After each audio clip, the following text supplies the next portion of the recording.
My family, on good evening. I hope say any signs on a friend on a self na the world. I hope say on they do well. I hope say for them one them we celebrate Ramadan. Idul Fitri. I say Eid Mubarak to una all. Idul Fitri to una all, depending on how you choose for column. Well, today again we don't sit on Ayaso. I know say beaucoup of una. They wait for the part 2. We're supposed to do part 2 of Pademba Road Prison tonight. However, that show they don't be moved to, by the grace of God, next week, just because of the simple fact that one pound we guess them no day na isai way connectivity very easy. You know, na Ramadan go celebrate with your family them. And to do so, you go to the interiors. And you know, when you dey right inside the interior, internet not always stable, always guarantee. And this is a very important show for make somebody not get, the stability of internet and what's not for convey the message where they need for convey. So because of that, we decide for push the show to next week. So next week we will continue with part 2 of Pademba Road Prison, and we go continue usai we left, usai we tap. Now remember saying our journey we've been taken. So any side usai we tap. Now there we get for continue the patrol. But today we switch to another topic where also very important. We're very, very essential. We know for say recently the president do a cabinet reshuffle. I'll call them a mini cabinet reshuffle, where he reshuffle, transition some people them from some certain posts them, move them into some other posts them, and then it happened in trenches. So he do one, and then few days later he follow him up with 2 very controversial appointments. As a matter of fact, some appointments and where some people they not even know about it. And some people and they say, okay, what's the significance of this? And are the people being appointed to this position, are they capable? Are they worth their salt? But we get for cancer, don't look inside all of them. So today, well, today with me, I get lawyer, Ibrahim Soriko-Ma, and the reason why I refer to him as a lawyer is just because of the simple fact that for 14 years he practiced na Salone, and he also na the former National Secretary General of the Sierra Leone Bar Association. So when we for say he gets a wealth of knowledge as to how the law they operate na Salone, how the law supposed to operate in a Salone. He knows the in and out, pros and cons. So then things are so very, very important to you. But right now, a man where they do when a law and public policy analyst. So we fit right into the discussion of tonight, because we need people of this kind brain set, and of this kind of understanding for able to peel the onions, right? Remember, say most of the time I can tell now for saying onions with a peel, therefore peel and small, until we understand, we get to the profundity, we get to the depth of knowledge for able to understand what we they talk about. So with me today, I go left Mr. Koma, make it tell family they do na listen at the first time this now with VOS platform. Tell family they do Mr. Koma. Well, good afternoon from your end, and to everybody. Good afternoon, VOS. Thank you for having me today. Indeed. Okay, so even before we sit down inside this talk here, so proper, for say we dey celebrate 50 years, 50 years of independence. Now, 60 years, sorry, I don't bring we back 10 years retrogressively, but not blame me much this event. 60 years of independence now, Salone. The first question I go on for ask you is, what do you remember about? So what are some of your fondest memories growing up in Sierra Leone? What do you miss? What would you like to see in the Sierra Leone that you knew and grew up in? Well, thank you very much. As I will start by saying that me growing up, I born and grew up in a Salone, and growing up in a Salone, people then can say the country always difficult, but grow up in a Salone, me find Salone was very interesting for me, and up to the time recently, while I left just a couple of years ago. Sierra Leone, if you get your own challenges like any country, but now still for me, not the best country for stay, for living. And I always look forward for go back. This is not a country where don't give me everything, and people like you always blame the country, say country that they give we citizens and everything. But me believe say the country in the own limited way of the limited resources we get, it don't give some of we everything for make we able for grow and challenge ourselves and go out. What do I mean by that? Now, I go school in Salone from primary school. And with me colleague there, my brother and sister, they all grew. It was fun for us. The difficult part day, and even when I go outside of Sierra Leone, I go school, I go college, it's also difficult. So for me, it gave me that opportunity for make I go school.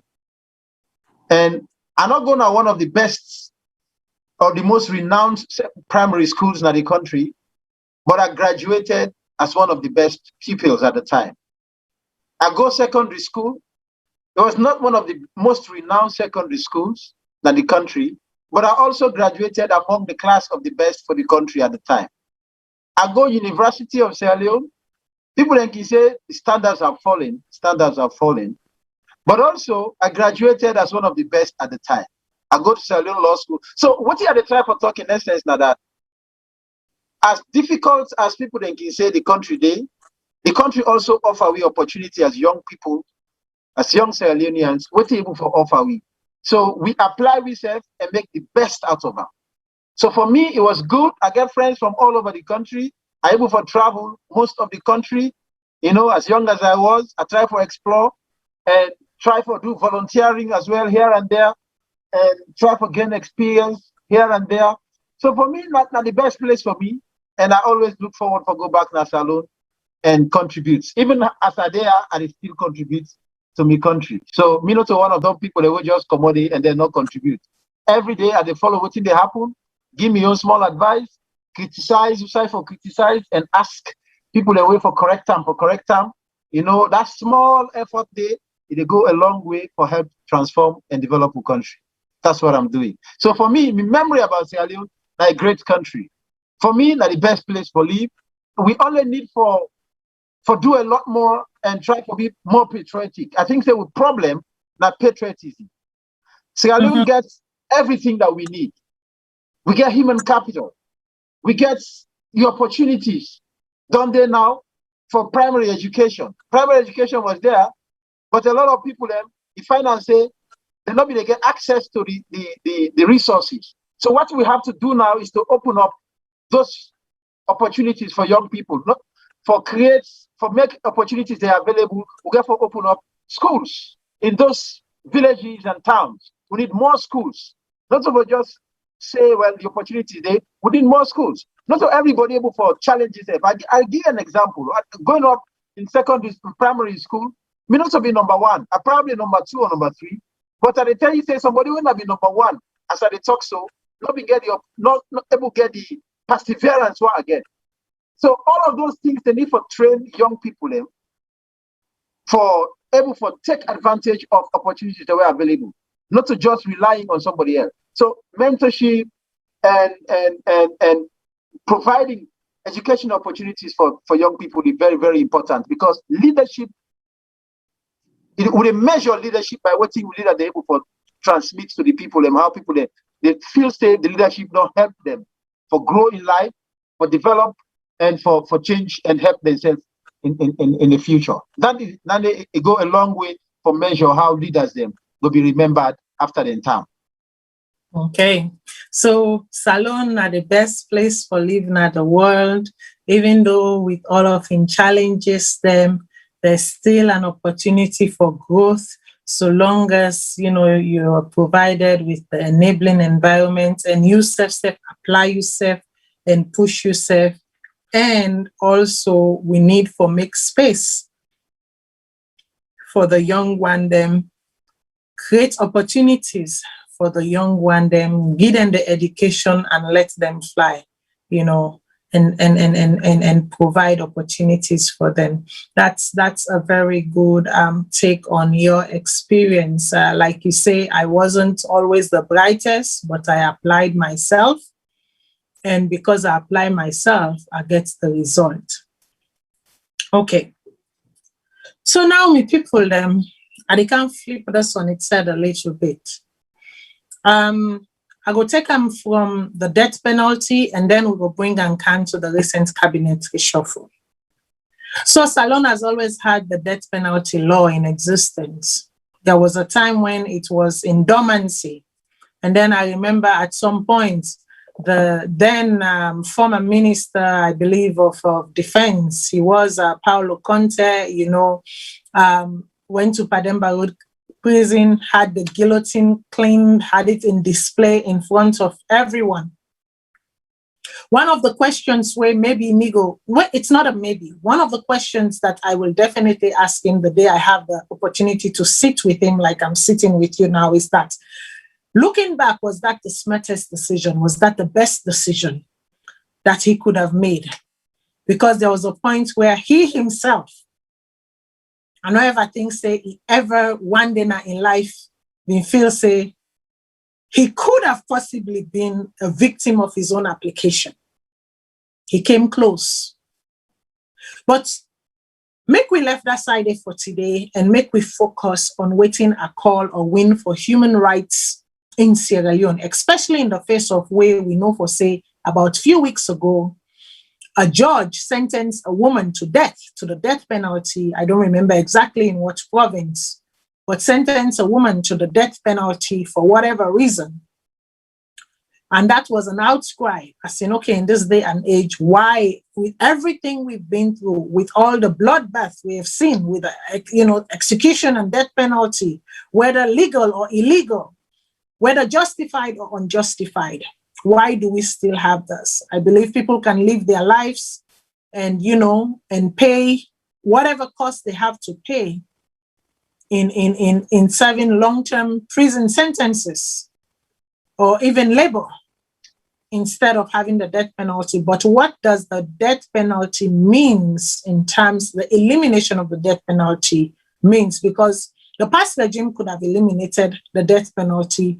The former regime could have eliminated the death penalty, but the death penalty has been eliminated under this regime, which I think is where I feel saying a good thing for we country and a good thing for human rights. But waiting in general, this message, the significance where this abolition of the death penalty mean for Salone.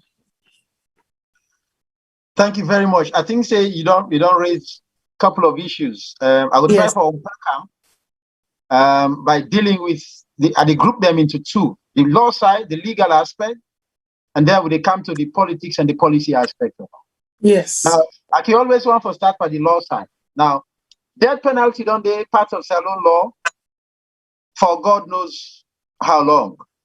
Even before the British people then take over Salone, the death penalty always did. Traditionally, kings and rulers, we don't execute people them for witchcraft and other offenses. Now, customs and tradition, a lot of people in McGilley file and other people that don't write about that indeed.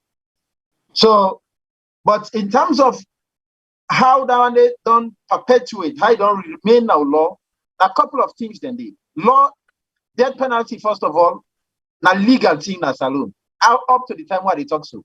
And up to the time where they host this program, the death penalty is still part of the laws of Sierra Leone.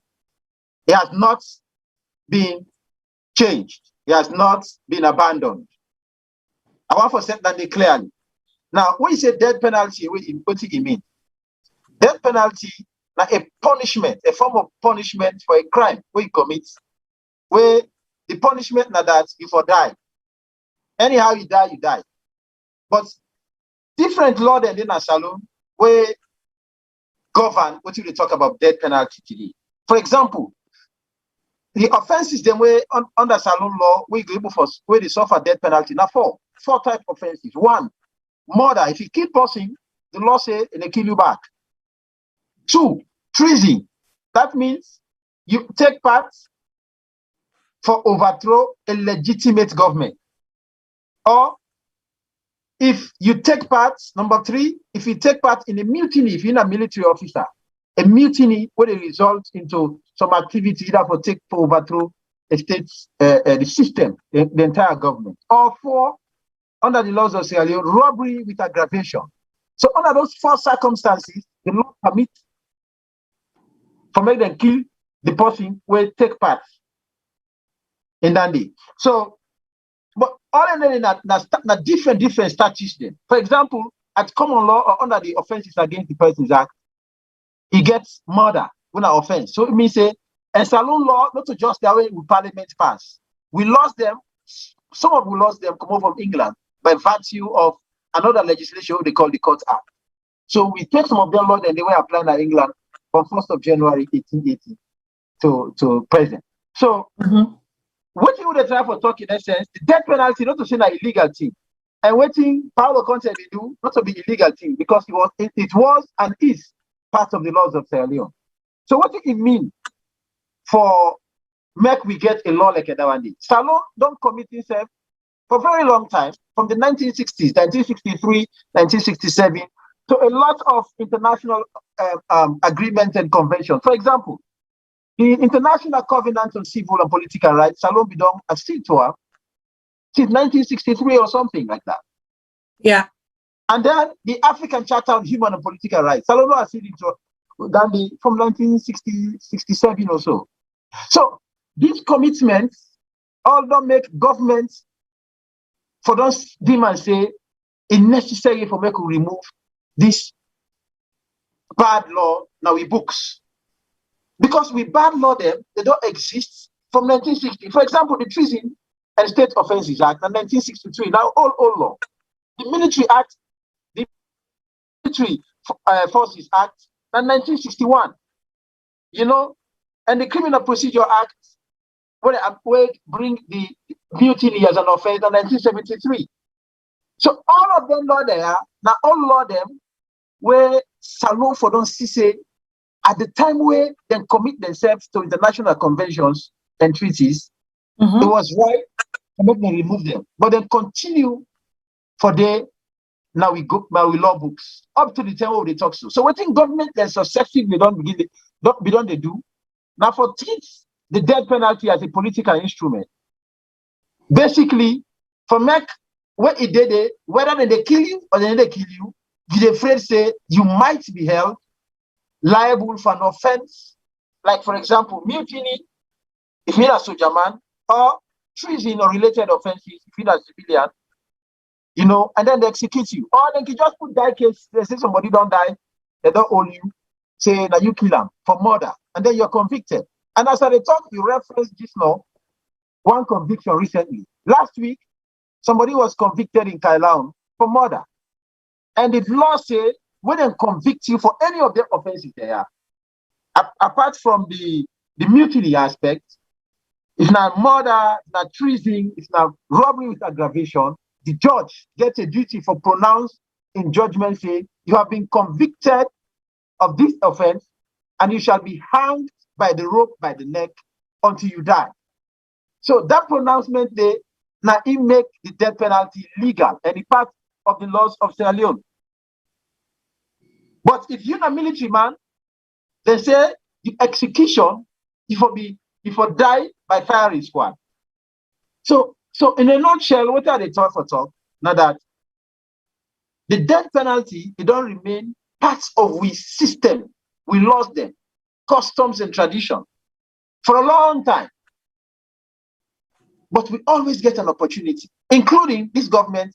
It still gets an opportunity for do. A lot of people that don't talk say, okay. President So Bio, make I hold you. Make I hold you, because I know I'm for make we deceive the people them. And that make for this particular show, my request was if the person does not understand Sierra Leone law, the constitution, the implication, I know I'm for talk to the person. So now on 2 days ago, which I believe was the 12th, the Attorney General and Minister of Justice, and I read from a summary, right? The Attorney General and Minister of Justice, Attorney Briwa, has informed the UN Human Rights Council that the Cabinet of Sierra Leone has approved the abolition of the death penalty in the country.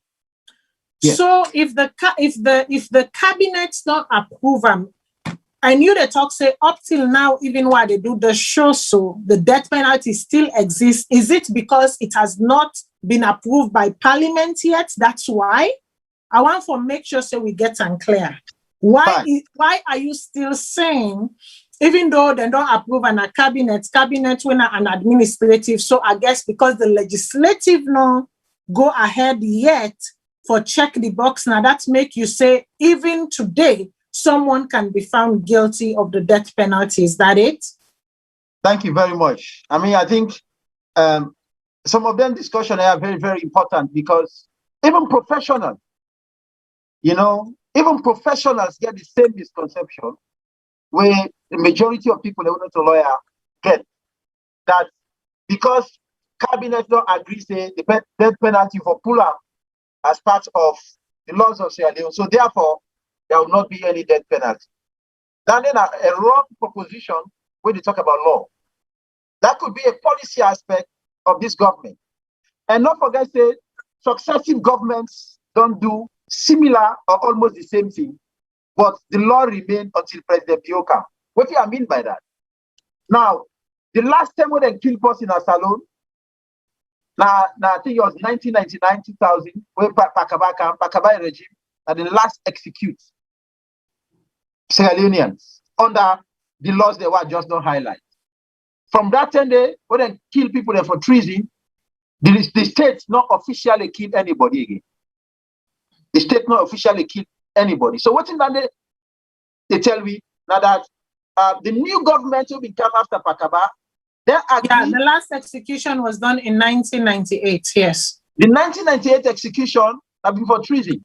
But after that, a new government came in 2007. When in 2007 came, some of the things they wouldn't do initial at the inception, now for pass a moratorium, what they call a moratorium against the death penalty. Where several organizations have come for canvas and ask the president at the time, say, it will be beneficial to UNAM and UNA ratings and the country and the people if UNA stop for executing our citizens. And the president and government at the time, just like what this government don't do, then pass a moratorium, a ban, kind of ban. Nobody will be Sierra Leone. So, but however, what they not do, now that they not change the law. So, in a nutshell, what I try for talk now that a cabinet resolution against the death penalty does not change the law. Because the law, when they make them kill people in Salone, not a one law. I don't highlight 4 different laws. And cabinets, when they make law, not the responsibility of the president for make statutes for the people of Sierra Leone. That parliament gets the prerogative for make and unmake laws. For in other words, the president and cabinet don't go sit down at cabinet meeting and resolve, say, for example, from today, the Treason and State Offences Act, which creates the offense of treason. The president and your cabinet not get the authority for say, from today, that law did not exist. They cannot do it. So basically what we currently have is a wish and not an implementation. It's a policy of government.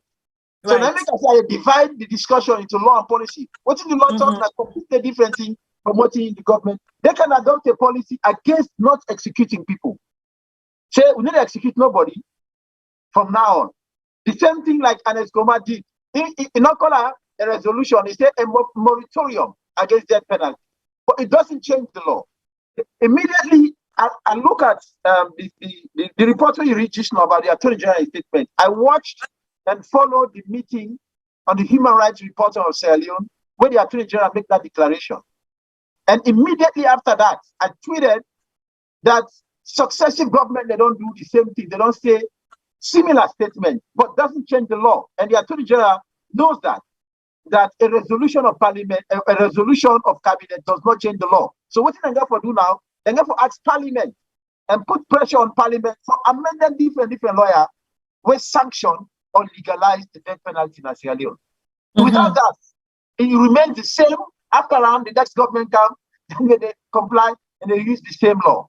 So until the law so if this lawyer, because for me it should have been an international, and the reason why I bring this come out is because immediately after this come out, immediately after this news come out, and it was forwarded to me, less than few seconds later, I believe it's the US envoy who tweeted something, who tweeted, "Oh, congratulations, Sierra Leone and President Mada Bio on this great step. We'll continue to work with you and your regime, to develop, to bring about development and whatnot." So basically, there is a false notion going on because, and we need to tell the people and explain to the people in this.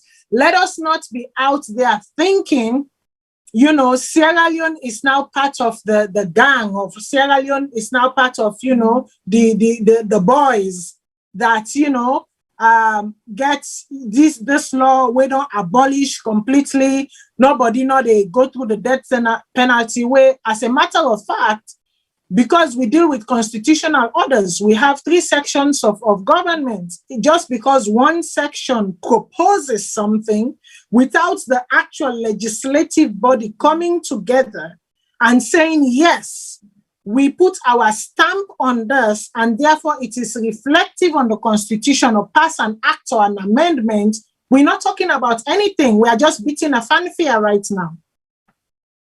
So yes, I come back to what you are talking now. I see that tweet there, that Tom Vance, the European Commission. Yes, that's him, Tom Vance. Sierra Leone. So in my response to the Attorney General, I copied a copy of Tom Vance, say that is not the position of the law. But not that Tom Vance no more don't make that mistake. The senior lawyers also make the same mistake. They have declared, for example, that this is victory for us. Victory has not come. And we get including myself, because I actually thought in order for the president to go ahead and announce this and the cabinet, it means that, the parliament has already approved, it's gone through, everything is good. So my very self said congratulations to the nation of Sierra Leone, for we have achieved a milestone for human rights. Right. So thank you. So what you had the time for talking about that? I copied these people, Tom Vance and the other lawyers, who also tweeted, I said, that is not the position of the law. And we have to appreciate the fact that, as people in authority, when you talk something, you make other people almost believe what you talk. And they feel like we don't have to check anymore. It came from Mr. X, it came from this. But what you had the time for talk essentially in that, previous government don't do the same thing. I mean, in terms of the diction and terminology we go use, whether it's a moratorium, whether it's a resolution, it's the same effect. Right. A moratorium and a resolution say they keep forcing, but the same effects, but it doesn't change the law. So much as we talk about them, and you talk about and hosting this program, we expect say platforms like these, other civil society people, and public interest advocates go put pressure on the government now. Now that you have committed yourself, you have made this a policy statement, we'll put pressure on you to ask Parliament to change the law. And that is my position, and I hope say the government will take advantage of opportunities like this, because, you never assume that they know. You never assume until people then begin put pressure on them before then think say the people that actually want this thing to happen. So platforms like these and other advocates for now put pressure on the government for make sure say Parliament change all the laws then we legalize the death penalty in Sierra Leone. Okay, so to my audience, I see some of you, they say, Matilda, you can always do due diligence. I've been surprised when you put the abolition of the death penalty in your topic. Yes, I put the abolition of the death penalty in my topic because these are important issues to discuss, not just hearsay or whatever the president says or whatever comes out of state out tweets, but we need to examine them. I should say, beaucoup people and then I also when they watch this program right now will not be know the implication and the application. There is implication and application. They understood the said narrative, but how it is applied and how it is implied in legal terms, now two different things. So you see, if I'm not being asked this question, we would not have the space to discuss this thing. And here on, we carry the false narrative of believing in something until sometimes your family member, God forbid, or somebody where you sabi, well inside something, and then they make certain pronouncement on them, and then you're like, oh, hold on, wait a second. On so and so and so date, this was pronounced. But guess what? It was half done. It wasn't fully done. So just like like Mr. Koma say, it is upon us, it is upon you, it is upon us collectively for now put pressure on the government as well as the people and when we send our parliament for ratify this. Make sure say it be according to the way it's supposed to be, because as of right now, like I just said, it's a wish. Cabinet made a wish, the president made a wish, but until the lawmakers of the land, when a parliament enact, now bonfi don't mean nothing. Now just big word, now just big talk. And the one thing you don't want the regime or any other person to use is for use them as political score. We are getting close to elections, people. Use them as a political score to say, guess what? During my time, I abolished da. And then when you examine in finite detail, there isn't anything to write home about. So this is why we're having these conversations, people. And this is why these conversations are very important for us to have collectively as a nation. Okay? Okay, so now, a wish has been made. What do we need to do? We're not twisting the arms of Parliament, but Parliament know what they need to do. Waiting at the step now and the procedure now, we need for be taken for make this come into actuality. Not now, just what. I talked just about 4 different statutes. In other words, law the way Parliament pass or way binding on Sierra Leone. For example, the one old law of the Offences Against the Person Act, now old law of 1861, now English law, but it applied at Sierra Leone. It tell you waiting on murder, and it tell you how they will punish you for murder. And that law they applied at Salone. The question is, we needed 1861 English legislation at Salone in 2021. In my view, we don't. We get a competent parliament who will legislate waiting na Salone interest. The English statute will establish that offense. It don't change long term, over 100 years ago. But yet we still the user. Salone, we still the user, which is very unfortunate. Now, the second statute I mentioned, I said, is the Treason and State Offences Act, and 1963. That's a very old law. Why Parliament for still keep up? The third one I mentioned, I said that the Sierra Leone Military Forces Act, 1961. It also talk about mutiny, where the penalty na death by firing squad. And I talk about the robbery with aggravation. Criminal Procedure Amendment Act. He established an offense, but he also did under the Larceny Act, the Theft Act. But the Larceny Act, now old English law. They don't move forward from the Larceny Act. They don't get Theft Act, but we still get Larceny Act. Unfortunately. But my argument is we have competent people in parliament who can legislate. The English people, they don't look at all the old lawyers, they say, no, this will not get no effect anymore. They're not able to apply sufficiently for address with situation at present. So why do we have to maintain 1861 statutes? So the question now for ask this parliament why we need for maintain over 200 years of English statute in our books. But the Attorney General can do it. And this is where my advice comes in.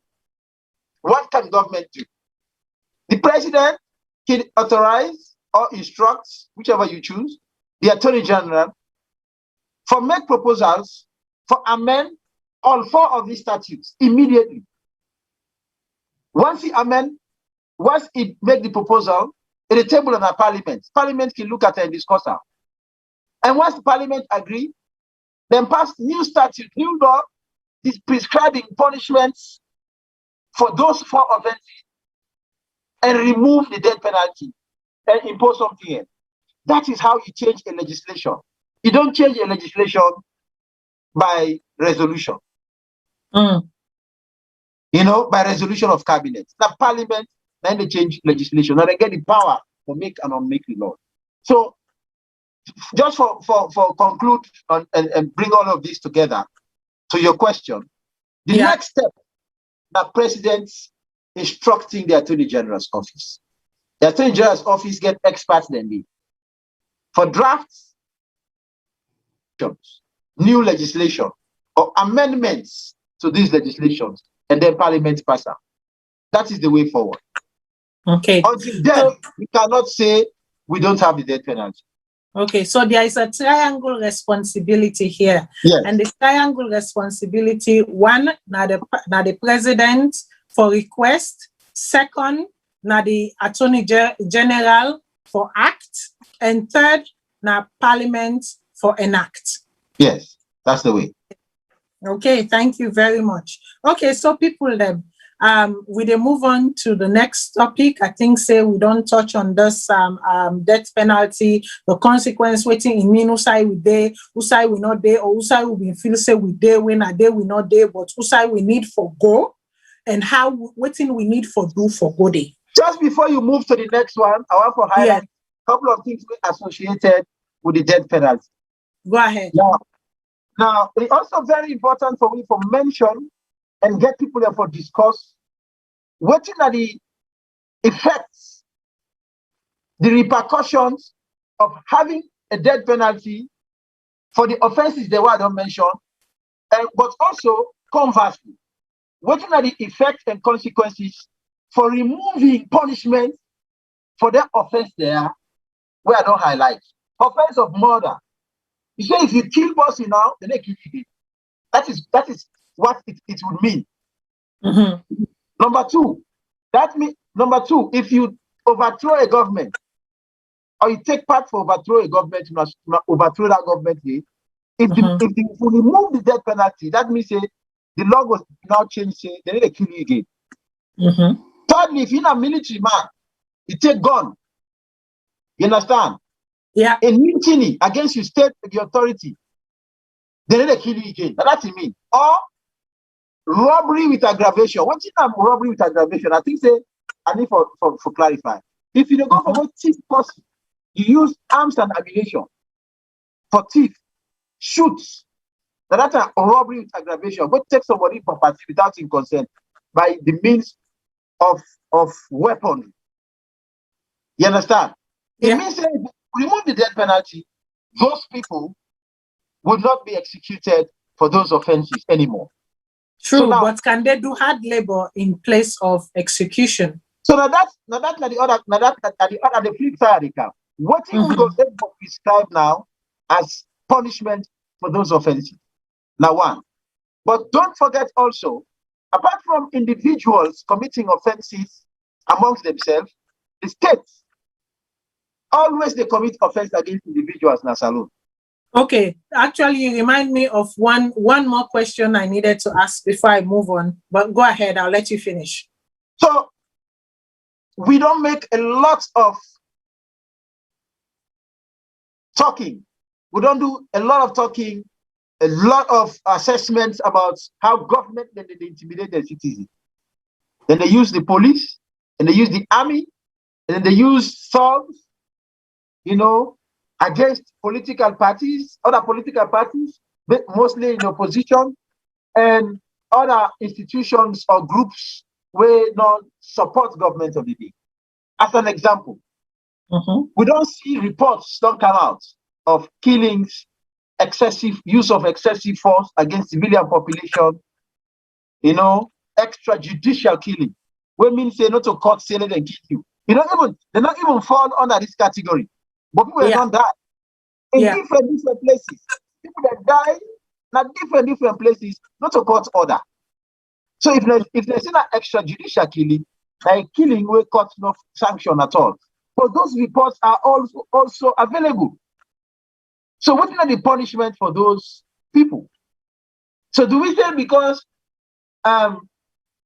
one, this now people are aligned to a particular regime, so therefore, if they kill somebody, na above case, or is it because people then think say they get power and authority, they can do anything and get away with them? So whilst we discuss about alternatives to the death penalty, we also think about situations where na extrajudicial, you know, killings, for example, when they still lost their lives, and then nobody is held accountable. So we need sufficient protection, you know, because even the Constitution not make sufficient protection of life. That's my view. Other person will say, no, they make sufficient protection. In my view, with 1991 Constitution, it not make sufficient protection for life, because they can still kill you, you can still kill somebody, above case. You say, for example, the person who got the property, the Constitution give right say, if you try to defend the property, the person died, above case. You get legitimacy. That not just say above case, because some other people then go misinterpret them the other way. If you try to arrest somebody when you commit offense, then the person, as a result of what you do, he died. The Constitution says that legitimate action. In other words, you know they are at fault. If you want to stop somebody when you go commit offense, you know, some of them think they are all not a sufficient safeguard, in my view. So all of that, why should they think about all of that situation? Yeah, we also think about what in the Constitution say about the protection of life. Exactly. Why would they think about all that? And so we also think about what in the Constitution say about the protection of life, and also we try to find a fine balance when we they eliminate law, waiting we they replace them with, make it be you know, of efficient or you know, of the same, if not exactly, but almost as the same standard at waiting you they replace them with, especially when you deal with the treatment of them 4 areas they are under which the death penalty applies specifically. You know, some people have made the argument that, and people, I'm not trying to open a Pandora's box here, okay? And I'm not trying to make any form of suggestion. I just talk about waiting then at the outside, waiting people and on they talk and they you know, assume or whatever, say, okay, that this present regime allegedly has, you know, committed the most offenses and, you know, don't do too many extrajudicial killings. And, you know, too many people, they don't die in, you know, under the watch of this current regime unjustly, unjustifiably. And so therefore, in wrapping up their first term, not knowing if they will get a second term, they are trying to put safeguards in place to protect themselves. That if worst come to worst, if they're all they're not go kill we. Because law go day, we go say they're not supposed to kill we. That is an argument. But I don't know that is the argument we should be following. Because at the end of the day, we are talking about human rights. You know, everyone should be treated equally under the law. And for me, the elimination of such, they don't eliminate the death penalty. Most countries, they don't replace them with life sentences and hard labors or services and whatnot. We know that. But we also cannot be blindfolded to the realities of waiting they go in our country. So before I move on to the next topic, I go out to ask you, could it be that, like some people are alleging, that this is a move by the regime to put in place structures that will safeguard them? Well, that is a very interesting. I'll put it's an assumptive question. So, like what I can say, I guess you guess, you just talk something. It's an assumption. It's not fact. So that's why I'm saying it's very interesting. Interesting because if somebody say, well, this lawyer said, I know I like bet me, so I will try for change and one thing. It's a very interesting point.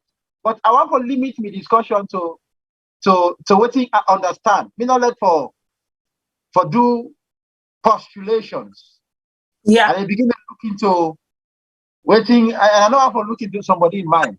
So let us allow me, direct me on answer towards what I understand, what I know about of public policy. Now, a policy against the death penalty is a wonderful thing. I'll start from that. Anybody forget a second chance. People should have a second chance. Some people, and they, because of circumstances, they were there. They were part of it. After 2 weeks, 3 weeks, he asked and later, he will have regretted it. So if you not get a second chance, just because you make a mistake, so you should die, me now one person will need support that one. So looking at the offenses where carry the death penalty, now that way they look at them. Say the government gets a responsibility for giving citizens them a second chance, rather than the government itself. I know how to project, I know how to put forward an argument. Say the government itself, they look say you have to protect yourself. And that is why I say I was very clear that I don't want to follow that You're line. perfectly right. I don't want to believe that. I want to believe that the law is being, the promotion of the law is for the good of all and not because of somebody's interest. That's what I truly want to believe. I don't want to believe that this was put forward because they want to use them for protect themselves. No, that is an assumption. But however, sitting here, I cannot help. I have to look at all of the views, all of the evidences, all of the arguments, and I have to put them forward as I see them, right? Yes. So in thinking about or talking about that, something must come up. Somebody must come up. Something must come up one day and say, this thing came out of so. For example, now we talk about changes in certain laws like the amendment of the Public Order Act. We remove the criminal libel aspects of the Public Order Act. Some man say, they been put on there, for hit to people there, but they don't let it hit them. So they have a change now. So, but this is the point. The point is, when you do something good for the country, you also the benefit. That is the good thing. That's how I look at it. If you do something good for the general membership of the community, you would also benefit from it. So this is a good thing. So the argument now that government has a responsibility. By me training and what they do, and they continue for advocate, for make government do things that will enhance the development of their citizens and the country. And part of it, now law reform. Part of them, now for make sure say you people and get confidence in your administration. And not always put your people there in fear mode, panic mode. They're always afraid of you. That is very, very bad. Intolerable, in fact, in modern society. But we understand how people that they thrive in situations or scenarios where the perspective is the freedom, the past is gone around, and not the other thing. People them always armed to their teeth, even when they deal with civilians, when not to threats. So all of those things.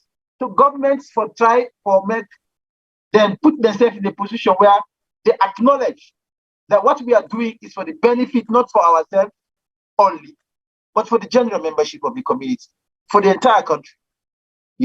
So a discussion like this will be focused more on that, for the general good rather than individuals' benefit. Exactly. But like I said, again, I repeat myself because I know some people, when they listen, they half listen. I am not saying that is the case, and that is why I say alleged. I use the word. You're perfectly right. And also that is why I say it's an assumption. However, from my individual perception, I don't believe such is the case. Yeah. I want to believe that it's coming from a place of a benefit for all, something that is good for all, something that is good for the advancement of humanity and democracy. That's what I want to believe.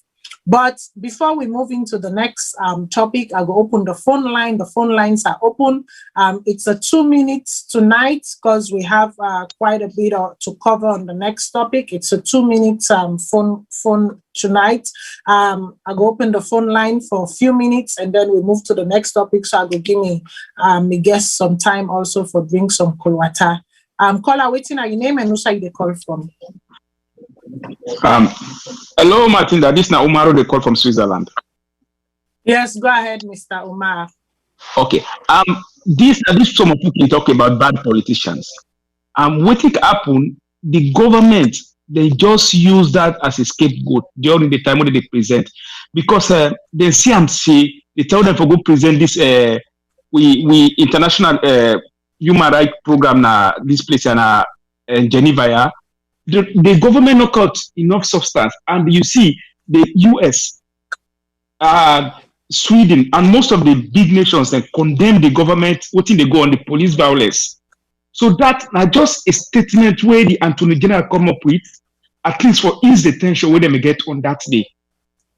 But the question what we ask ourselves, why make we not read this until the day of the presentation? Civil society, human rights activists in Israel will not read this. That we for don't know say a signal. See, this government try to fool the international community. But one way any government in Israel, they don't know whether it be this government or any government that we're not in that era now. Now we're in a place and a technological system they in place now. Everything this now a technological age with this so everything they now the system now. Whether you put on there, you not put on there, you get forget it. So let the government be fact, let it come up with fact, and let the embarrassment internationally.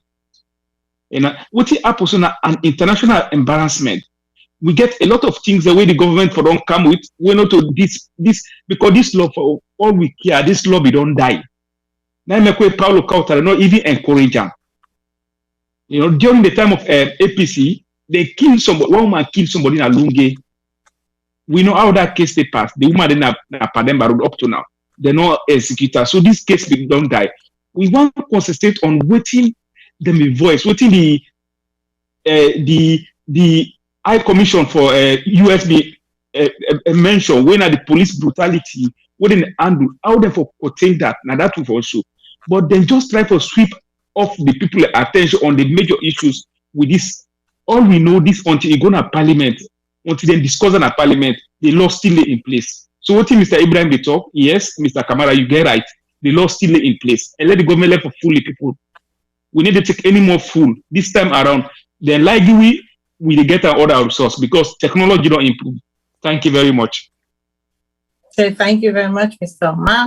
I'll go to the next caller. Caller waiting at your name and say the call from. Okay, so we move on to the next topic and the phone lines open. So depending on how the topic they go to take the callers then. Now I go to the technical team, make we technical team play a recent interview on CNN International done by Zen. And waiting the president get for talk about, in current administration and what he feel and how he feels it in the go. And then we will can ask certain questions then. Proper. When you came to power, you promised, and one of your campaign slogans was to really tried to root out corruption in Sierra Leonean government. You investigated your predecessor's administration. You made it a focus, especially early on. Fast forward 3 years, looking around you, what do you think Sierra Leoneans make of how you have handled corruption? Well, corruption was endemic in this country. It was fashionable. It was a way of life. What we have done, or what I have done, is to make it very risky. It is to make it difficult and to make it not fashionable anymore. With the use of the Anti-Corruption Commission, we have been able to recover quite a lot of money from those who acquired monies illegally. When we came in, they rated us. Our control of corruption index was about 47%. Today, we are in the 80s. In the past 3 years, we have made progress every year. President Bio, though, your chief minister has been accused of corruption, and your wife, the First Lady, has also been accused of corruption, misusing public funds. How are they being held accountable? It is easy to accuse or make allegations that any member of my family or the government is corrupt. We have a system. You have to prove that, you have to produce evidence. So without that, I can say you are corrupt, even when I cannot see. I hardly have any dealings to do with you. Whenever there is any claim of corruption, the Anti-Corruption Commission is free to go and investigate, and where there is evidence of wrongdoing, as far as monies are concerned for the state, we will take action. So let me get this straight. If it is proven, President Bio, if that the Chief Minister and the First Lady, your wife, have actually misused public funds, how will they be held accountable?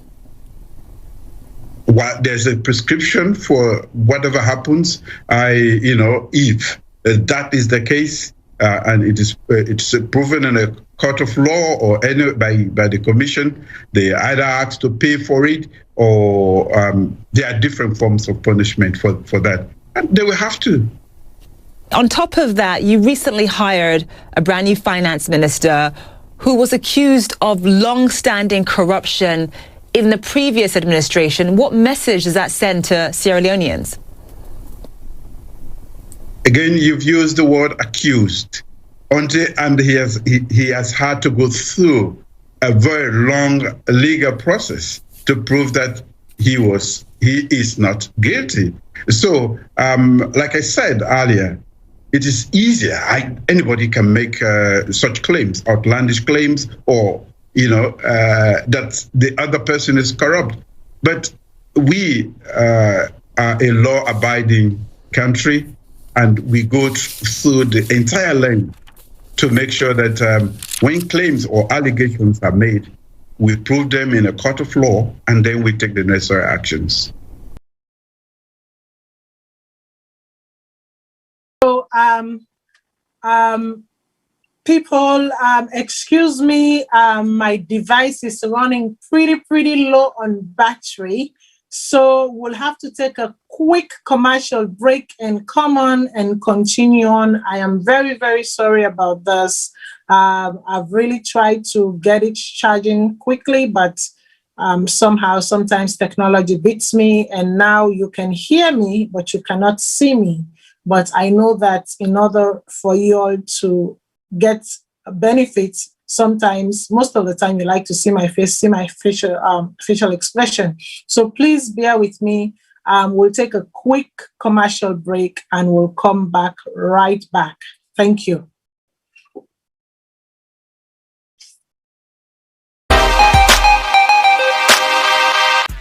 Why do a website when you can create an app for your business for free? Yes, with PAV App Maker, you can make an app as easy as pie. It only takes a few minutes. Simply choose a design template you like, add the features you want, and once you are happy with the results, publish it to Google Play and Apple Store, so your clients can download your app. Go to TAVAppmaker.com and create your free app today.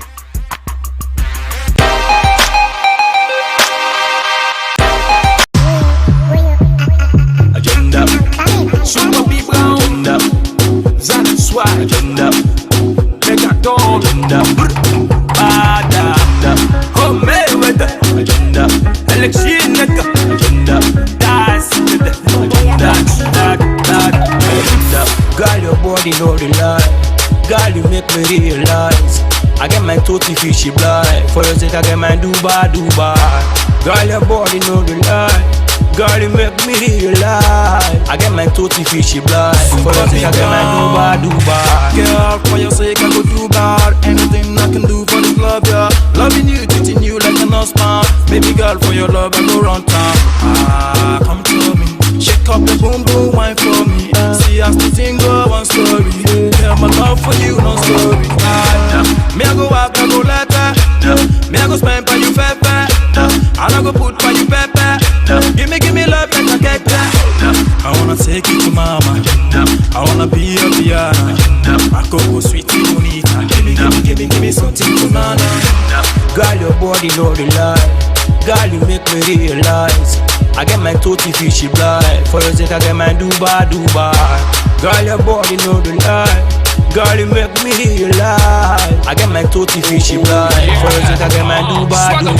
Yeah, tell me what you want, I go buy. Take you outside, you can Dubai. Ride with you, cause me not big guy. Money not be problem, get past MI. Yeah, you know how to roll with a real nigga. And every day and night, I grow bigger. When I'm with you, I feel better. Cause the love doesn't fly, no feather. Yeah, she the bounce. For that waist, I go spend all the pounds. All the euro, all the dollars, all the pounds. So pretty girl, I go buy you a house. Yeah, your booty know the lie. I'm feeling you till I answer yes ma. Because swag got the ginger. Agenda. Home with the agenda.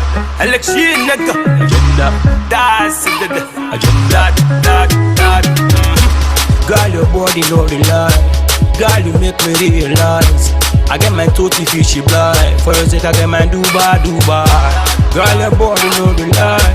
Girl, you make me realize I get my toty fishy blind. For your sake, I get my Dubai. Oh, bobo, plenty money. Oh, bobo, back money. Oh, bobo, plenty money. Oh, bobo, me and the girl. Oh, bobo, plenty money. Oh, bobo, back money. Oh, bobo, plenty money. Oh, bobo. Get down, shut up, sit down. And if I do, I'll give you girl down. Just tell me, baby girl, I go make her down. Dangolo. Like I don't have give them one golo. Tell me, if you don't know what is my name is Nigga down. Girl, your body know the lie. Girl, you make me realize I get my toty fishy blind. For your sake, I get my Dubai. Girl, your body know the lie. Girl, you make me realize I get my toty fishy blind. For your sake, I get my Dubai. That's it.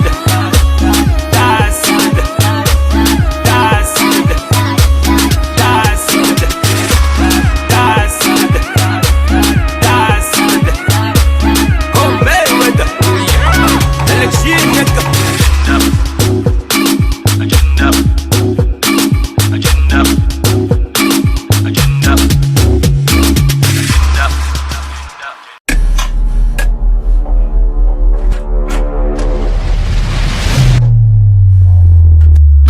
Shake it to the music, move so you and then get stressed. Every day you wake up as then say good morning, you don't touch stress.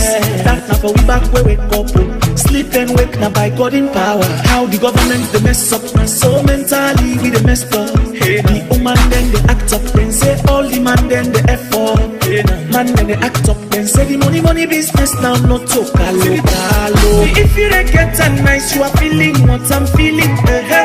The rhythm is top and nice. Are you feeling what I'm feeling? See, I'm looking nice. You're feeling me. I'm feeling you. Na na na na na na na na na na. Me no want no stress. Me no want no stress. Me no want no stress. Me no want no stress. Me no want no stress. Me no want no stress. Me no want no stress.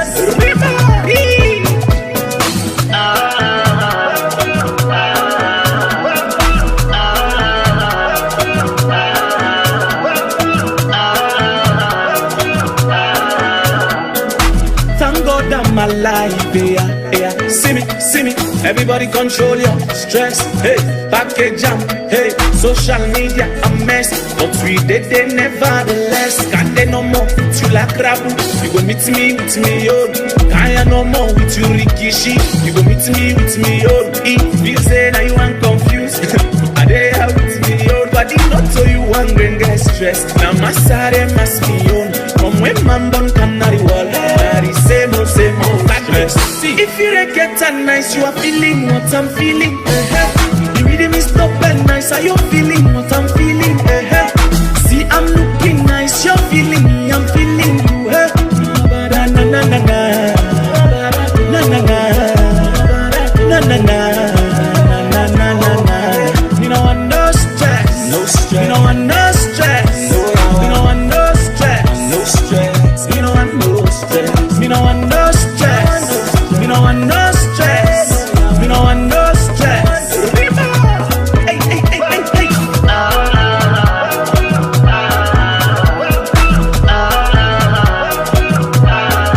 What's up, Lily?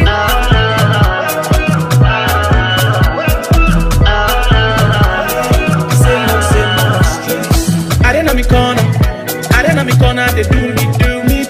I didn't know me corner, no stress, I no go stress. So what's up, feeling?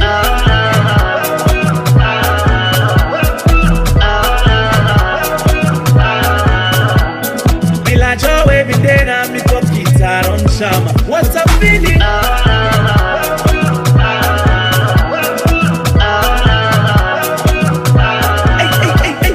Million on a million, still I get some nice.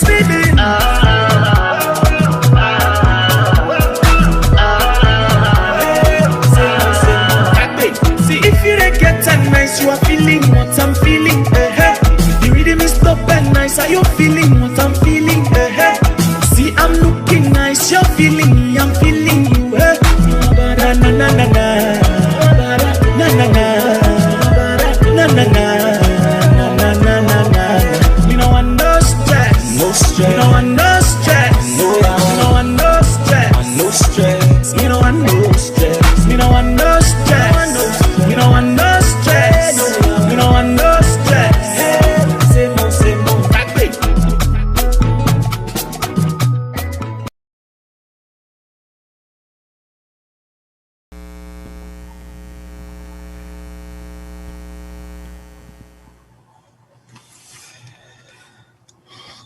Okay, me fumble them. And I thank you for allowing me for take this quick pause. You know, sometimes you do the best with technology, but hey, technology can always get the best of you. So that's what just happened here. You know, I can see my tablets dying on me and I'm trying to connect with my phone to make this transition smoothly. My phone wasn't allowing me and now I'm connected to a laptop, but it's okay.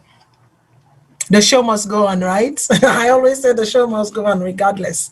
So the show must go on. So we don't listen to this interview. It was CNN International by Zain, where the president give, where he say, as a matter of fact, in regime, for stamp out corruption, and if somebody, do bad, and they find them culpable according to the law that the person need for pay now according to the law. But the truth is that what we are seeing? You know, it don't talk, say how they ask and the question, say how you appoint somebody recently, you know, will be culpable and whatnot. Is like, well, just because you accuse somebody and then for find somebody guilty are two different things.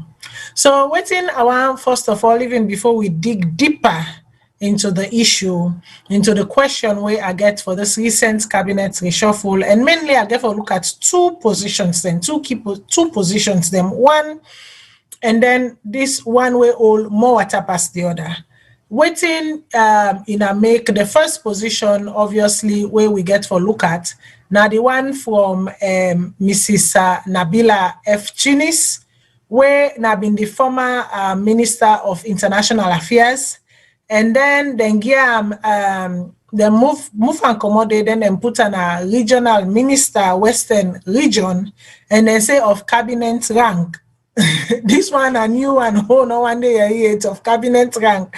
Does that mean that all the other, regional ministers, they're also of cabinet rank? Why was it important for that specification to be made? And then the other one where we see now Mr. Dennis K. Vandy, where now been the former Minister of Agriculture at one point, was permanent secretary, where the COI been in them been there inside, and the CO it go plead in case, and then the one ten. This thing is funny how we play out. So one ten. They say you're not guilty again. They're not fair. You not do anything wrong. Then the next day, as a matter of fact, it not be even fully 24 hour itself. Less than 24 hour. Like say nobody know the arara inside a Republic Day. We fit for the Minister of Finance. We see a recycled position being given to someone who, for lack of a better term, whether they find and guilty or they not find and guilty, somebody we just don't come out court case. If even say if you want get a job, now the most important job in the country, now they go get where them no other suitable candidates. The people that were in the act as deputy, they were not competent enough. What message is the president sending? We can look into all of them also. But before again we sit down inside, I want to ask Mr. Koma, what do you make of the interview? If you follow the Twitter account, I reacted to the interview immediately after it done. And as I mentioned just now, me na one person where they follow policy issues in Salone religiously. Every key aspect of government action or state action, and they follow up. And I was, as a Sierra Leonean, I feel say the president, and I have to say this openly, betrayed the country at a level where it will take a long time for recover. And what do I mean by that? CNN by ratings are the most watched television program globally. CNNI are the biggest platform. A president of a country, don't say corruption is endemic, institutionalized, not a way of life. In the same vein, he said, don't make corruption unfashionable. He said, don't make corruption difficult. And this is a man who has only spent 3 years in office. An institutionalized offense, a crime that has been a way of life for 60 years. He said, it don't make them unfashionable and it don't make them difficult for make people then be corrupt. But me and you know say that's not true. That's not correct. And the biggest inconvenience what I feel, apart from the fact that it brings the country in reputation at the global level, and he has done that repeatedly. He's done that on different fora, different platforms, repeatedly.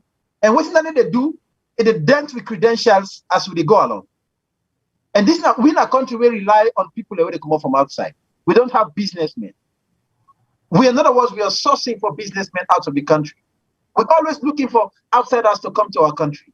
We should be marketing our country. What's our potential? What do we get for offer? What thing other people already out of the country want from we? What we have that they don't have? How can they access it? This is the message that I expect the president to sit on CNNI and tell the world about. And forget talking about institutional corruption and how corruption is a way of life. That means me and you, when you call yourself saying as Sierra Leonean, people, he said a way of life. That means that we are all corrupt. But he's gone further for embarrassing himself, which is unfortunate. Now, he go and say the anti-corruption gets powers and rights for do what they want for do. But the question was, what has he done? What has he done regarding the allegation of chief minister and his wife. He did not answer that. He did not answer that. An allegation is an allegation. He ought to have said what he has done regarding that. But he did not. So that in itself is a self-imposed embarrassment. But let me come straight to what I feel about her. He ought not to have taken that interview. That was a colossal failure. Corruption is everywhere in the world. But what other nations don't do is to tell the world that their country is the most corrupt in the world. That is what other leaders don't do. No leader with an absolute responsibility for growing country, representing people them, and make sure you open doors. Go sit down on a platform like CNNI and say, my country is the most corrupt in the world. My country is very corrupt. Corruption is endemic, is here. Who comes there with their investment? Nobody. Nobody comes there. Me, of course, they advise big clients there for go investing. And no businessman with 5 cents in no goodie. That is very, very bad. But corruption don't grow for a very, very long time. Before 2002, corruption was open. And nobody was taking responsibility for it. And people have been thinking, say, politics are the way for make money. So therefore, education was no longer necessary for open opportunity. And people are still looking at, people academics and researchers, what they research on how Sierra Leone don't retrogress from being the Athens of West Africa to nowhere 4% pass in international school exam. That is disgraceful. But people don't know where the problem lies. The problem is politics. When you have leaders like President Bio sitting on platforms like those and glorify corruption, as if being a way of life, that is how Sierra Leoneans are thinking. And he is trying to suppress that. Corruption don't make politics the most attractive undertaking in our country. I state this now by saying 2002, no responsibility for corruption. In 2002, Pakaba his government enacted the first anti-corruption act. But we don't get accountability measures even before then. Even during colonial rule, we can get accountability measures. For example, we get the Accountant General's office. Way before 1927, I don't see reports on that day. So what would they do as a nation and for continue to suppress corruption? When the act was passed in 2002, it was weak because the Attorney General of Sierra Leone still been get oversight responsibilities over the Anti-Corruption Commission. When we say, if the commissioner then, the one for charge politician with corruption, they get for cargo the file to the Attorney General. And then it happen in other countries. They get for cargo the file, say, I want charge Mr. X with corruption. What do you think? Attorney General sits in cabinet, is appointed by the president. If they go on a cabinet meeting with the file, say, the commissioner where you appoint, he want charge you vice president for corruption. What do you say? President say, hold the file for. That was what was happening. In 2008, President Nkrumah, as soon as they swear him in, one of the things the way he do, he said, no, we cannot continue like this. It changed, he amend and replace that particular statute. It gives extensive powers and one of the best legislation for anti-corruption globally. It gave the power to the commissioner for decide who I want charge. He extend the corruption offenses, he expand them because I've been limited offenses. He expand them. He give them leverage for enter us like a policeman. Arrests, it's only for refer to Attorney General, it's only for refer to President. He gave the power. And we see, say, on that Nkrumah in time, they charged to court sitting ministers, senior members of that administration. Some then go take court of appeal. That is how a system works. When President Bio came, he made further amendments. He gave the commissioner power for oversee expenditures. If you want to spend money for buy XXY, the commissioner get power for go and stop her and investigate. This is how you fight corruption. And these are the things you should tell the world about what you do, rather than telling the world that corruption is a way of life in my country. That is a complete mistake. A mistake we will get for clean up for years. And some of you, they travel widely. We get interaction with people widely. If me business partner them, yeah, he say, me country, we get corruption, the endemic, we in a part of our life. In the beginning question, what advisor next time for put money to society? So this is how you damage your country. You don't even know that. So, but in general, how the message was passed was completely wrong. I mean, not think say the president for do any subsequent interview. I mean, if you want, you don't listen to me. But this is what I think. This is my opinion. That was a calamitous PR system. So you say, the anti-corruption gets more powers. It starts with President Nkrumah and then, added on to those current presidents. But then is the anti-corruption really using its powers the way it's supposed to? So this is the question. And effectively. You see, this is the question. That's not the best, the very good question. Now, what we can sit down, now we rooms them. We not can say the world is watching us. And I'm sure President Bio was embarrassed by the names that were called during that interview. The name of his wife, the name of his most powerful minister, on allegations of corruption. And I think he might be shocked. Why is that coming up? But apart from that, there are several other platforms where people that they research, people that they do this as for life, not that they live by. Then they research other governments. Then they research what they happen at corruption end. And they research what happen at Africa. People are studying as I'm talking about what happen at Sierra Leone by the finances, how finances are spent, where finances are moved. So this is not 1960 any longer. Why they think say they will hide under the carpet certain things the way they do. Nothing happens like that anymore. The anti-corruption has been faced by challenges. And I think say the Anti-Corruption Commission also uncover the veil where they cover the Bio administration. After we meet the political parties consortium, where he admitted that he cannot access evidence against members of government. That is a slap to the Bio administration. And I think say me seated here, if I was commissioner, I would have resigned. If the commissioner admitted, say, government not agree for give me the evidence what I need, then they block me.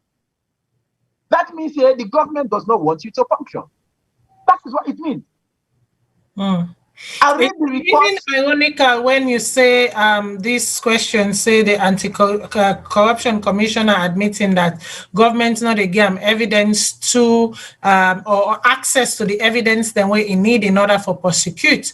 It just bring me to bear now the consortium, the rebuttal of the consortium, where then say one pandit thing, then where then bring come forward to the Anti-Corruption Commission and waiting they happen to the prosecution of that 59,000 bag rest bar or whatever with waiting they happen to that. You talk say they rest the case for go get them more and come back with speed and prosecute them. The surprising answer was that make them forget but then they get enough evidence for ever prosecute that case day. And go ever get enough evidence for ever prosecute that case day. And that was the same person who, at the exception of this allegation, say ain't get enough evidence for prosecute. Out of a sudden, we just see no more. They not even tell we how the case go, the case not go. We just see no more. The minister was reinstalled. Case, silence, like say nothing not happen. Next thing we know, we get a press release where say no, then they take recess for comeback. And now finally, if una go back and una read the response of the consortium for debunk within the anti-corruption boss, press release been say with a meeting with them, then clearly outlined saying one of the things and then the way they ask them, and in response to them now be say make them forget about this.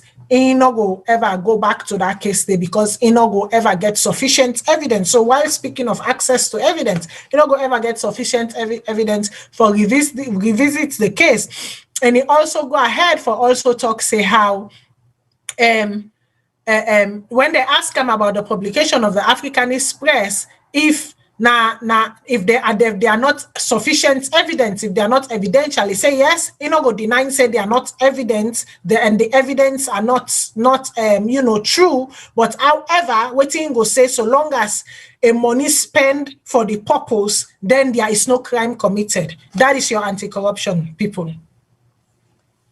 So you highlight two things then. One, the school picking arrest, and secondly, the Africanist press. Now, in the fight against corruption, a lot of things that don't come to the open. One, how governments in power, they view the fight against corruption as against how the population, they view the government's attempt for fight against corruption. Two, how the commissioner of the anti-corruption and the commission itself, they go about fighting corruption and as against waiting at the success rate of commission. Let me start from the first one. Government successively, from Pakaba in term, or begin get commission of anti-corruption commission, they always feel that corruption is a problem and they are fighting to reduce it. And as Kroma in government came, he said the same thing. He said we don't give corruption the anti-corruption commission enormous powers, but there is still a challenge in fighting corruption. President Bio came, he said he don't fight corruption, he don't make it unfashionable. In other words, he has won the battle against corruption. That is what it means. So he is the only president who has not acknowledged that there is corruption in Sierra Leone. But he goes out and tells the people that corruption was endemic. So for me, that particular statement takes me to the second bit of what I talk. How you see them, how as a government, and how other people in Siam. So report the non-common as recently as last year. International organizations in collaboration with local organizations say there is corruption in Sierra Leone at top places, in top offices. Let's forget about Africanist press for a moment. In 2018, the report that came out suggested or found that the amount of money will disappear, were unaccounted for, was 140 billion leones in 2018. But the report captured some little aspects of 2017. But in 2017, the money where the audit service reports that was missing was 37 billion. So the transition between 2017 and 2018, from 37 billion to 140 billion. And people are not talking about this because people don't take records. They don't keep records. So it quadruple.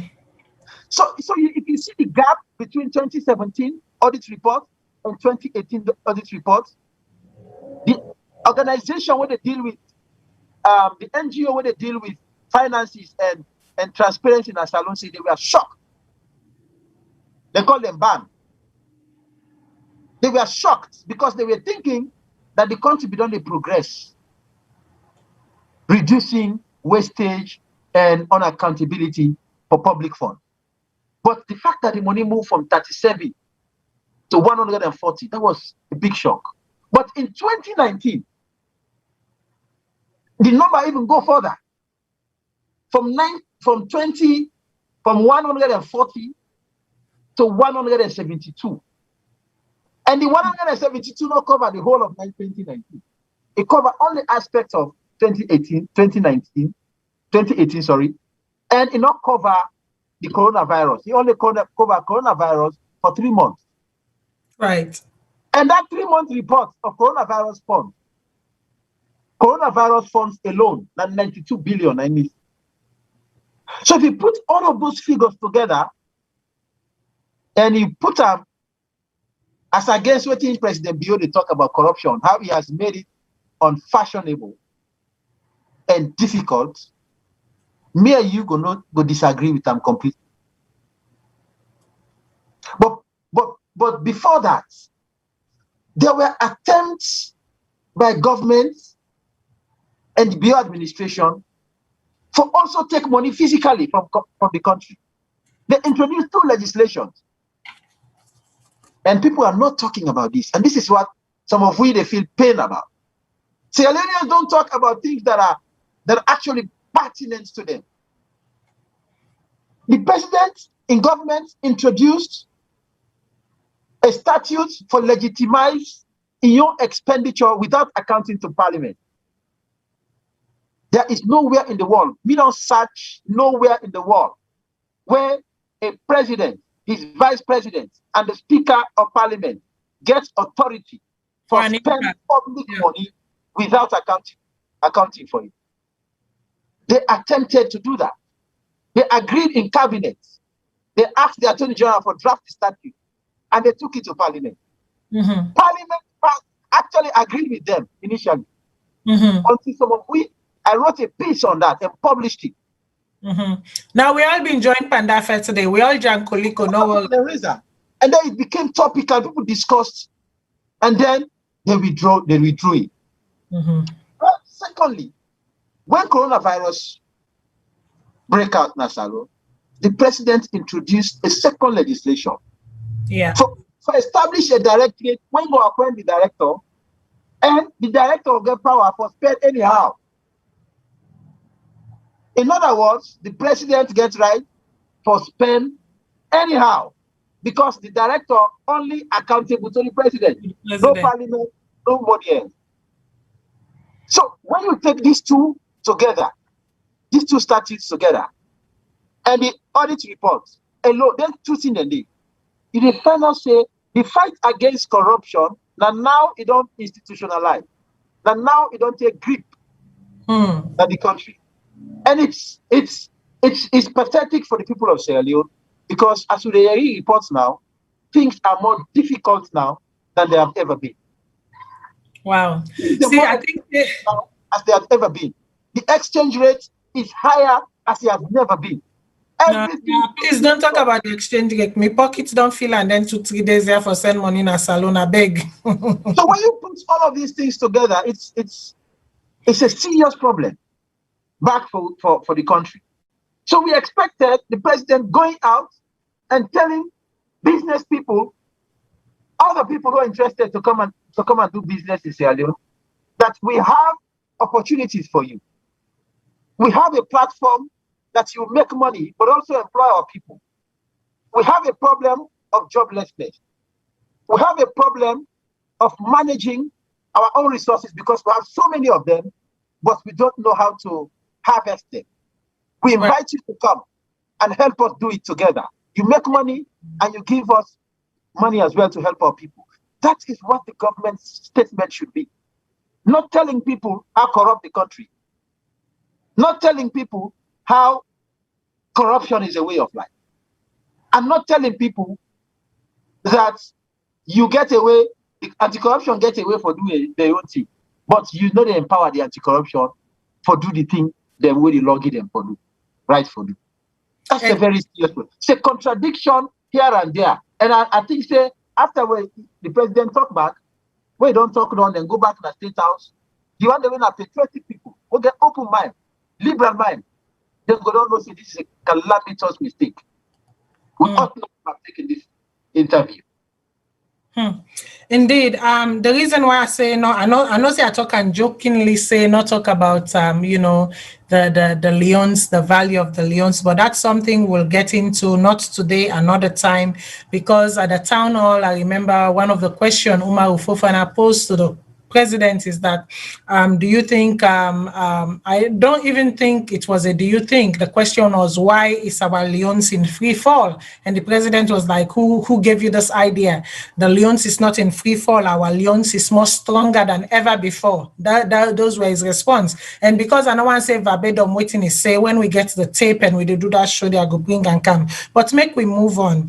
Nabila Tunis, former Minister of International Affairs, been demoted. Basically, she should have been outed completely, because when you don't serve your time, you don't do what you need for do. Waka pass. Not to you one no more na Sierra Leone, not to you one no more for always. It can't be the same people at the helms of power all the time, or ruling or decision making all the time. So we see a demotion wherein a special role was created for her, even though we already get, a department of local business, and we already get a head of local business where they head all of their, and we get a mayor. We always get a mayor on a Freetown, but now they make a regional minister, Western region. What was the purpose? And what is this? We they talk about the, the wage bill, the bloatedness of the wage bill. And instead of, finding ways to cut back, we've seen a continuous bloat on the wage bill. And then waiting the president justify them with, it justify say, they don't hire boku teacher them. They don't hire boku nurse them. They don't hire boku doctors them. The salary of those people put combined, and the salary of these people, and then per diem them puts combined, cannot meet the salary of, cannot justify the bloatedness of the wage bill. But basically, to come back to my question, why this role? Why not let her go? If she failed as a minister of, if he failed in portfolio for execute and deliver on in portfolio, why not let her go? But why recycle her? Who is the president trying to appease? Because for me, I see this appointment as a token appointment, like a hush appointment. Why do we need a minister of Western region when we have a very strong mayor of the city, and we have a department of local business with a head? But thank you very much. Because you don't limit the question to Madam Nabila Tunis, I go restrict my answer to Madam Nabila Tunis. Yes. But just before I go to Madam Nabila Tunis, now make some small overview on cabinet reshuffle. The last 3 cabinet reshuffle will come up. When she say the president relieved the Minister for Tertiary Education, and then he moved the Minister of Health for become the Minister for Tertiary Education. And then he appointed somebody new, where we come for understand, say, he's actually a professional in the field of health. Yes, Dr. Demby, yes. He went there and he occupied that office. So people that they look forward for this new person bring in expertise, and at the end of the country need. We need people that will get expertise for do certain things, them for occupy certain offices. Not to just appointment by patronage, because now we all be the sweat and the sansan, now go through the bushes, motoka brook down, sleep na street. You can compensate those people with other things. And none of that is the other thing with the Ambogu country. But let's leave that for now. So we see, say, the Minister of Health, a new person, and we wish him back the best, but he started very badly. Something will never happen in our country. We see that a medical doctor was beaten by a senior staff. In fact, the deputy minister was allegedly part of the team that molested that lady. Something like very unfortunate. But Madam Nabila, and then he moved Minister of Agriculture who was on suspension. You highlighted this whole start that Dr. Sandy or Vandy, or is it that? Yeah, Vandy. Let's just stick with his last name. I think his last name is Vandy. Mr. Vandy Dennis was Vandy. the first person where Mr. President Bio appointed as secretary to president. Yeah. He was relieved of that duty because of some unfortunate thing backs will happen. And then he was reappointed Minister of Agriculture. As soon as a statement come up from the chief, his name came up from the COI, Commissions of Inquiry, a lot of people have put pressure on the government, say, you cannot keep a person in government who is under investigation for impropriety, financial impropriety. That pressure then make president relieve him of in duties. You know, and the controversial appointment of that particular mandate, now a question where perhaps we'll go for discuss some other time. Yeah, we go touch on at some point, but I want Madam Nabila Tunis was the Minister for Foreign Affairs. Yeah. Mr. President Bio not only relieve him, he go with in deputy. He also remove in deputy, he transfer to other ministry. So what that is, essentially, what you tell me now that both of them did not do a good job. So both of them did not deliver on their portfolio, period. They did not. So he needed somebody new. But there is something controversial about the new appointment and how the woman take over the office. Madam Tunis was not transferred. She was relieved of her duty.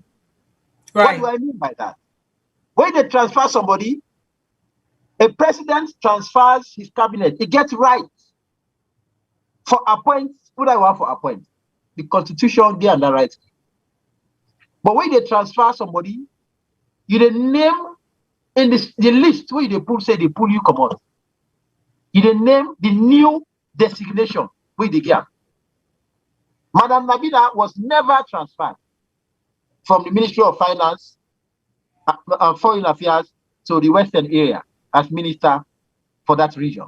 She was relieved in the first instance and then reappointed as minister for Western area.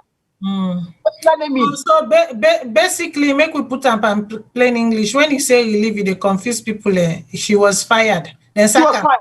They sack him. Yes. They sack him as Minister of Foreign Affairs. And then subsequently, he reappointed her. But Madam Tunis not ever go parliament back for a new job.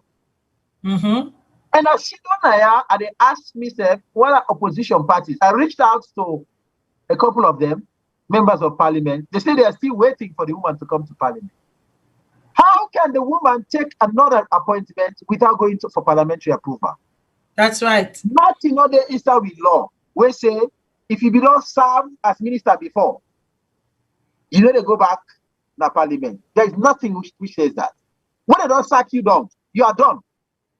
Any other reappointment, if the constitution says you have to be approved by parliament, you have to go back by parliament. Whether not 1 hour, whether not 2 hours. I'll just hold you one second. Callers, viewers, the lines are open for you all to call. The lines are open. They've been open for, I think, 45 minutes now. I know say the discussion so serious and it's so interesting that, you know, people then just want to listen. But if you get any question, any contribution, I just want for me to know for say the phone lines them open even as we continue with discussion. Go ahead. So these are the essential aspects. People then think say because if you don't serve in foreign affairs, if they appoint her later, you don't need to go back in the parliament. That is my only concern because then they undermine the law. Right. The constitution says when they appoint you as minister, parliament, now for appoint, now for approve you. Madam Nabila Tunis was relieved, was sacked as Minister of Finance and Foreign Affairs. Any subsequent appointment, whether a regional minister now or this and that, so she has to go back to parliament. She did not.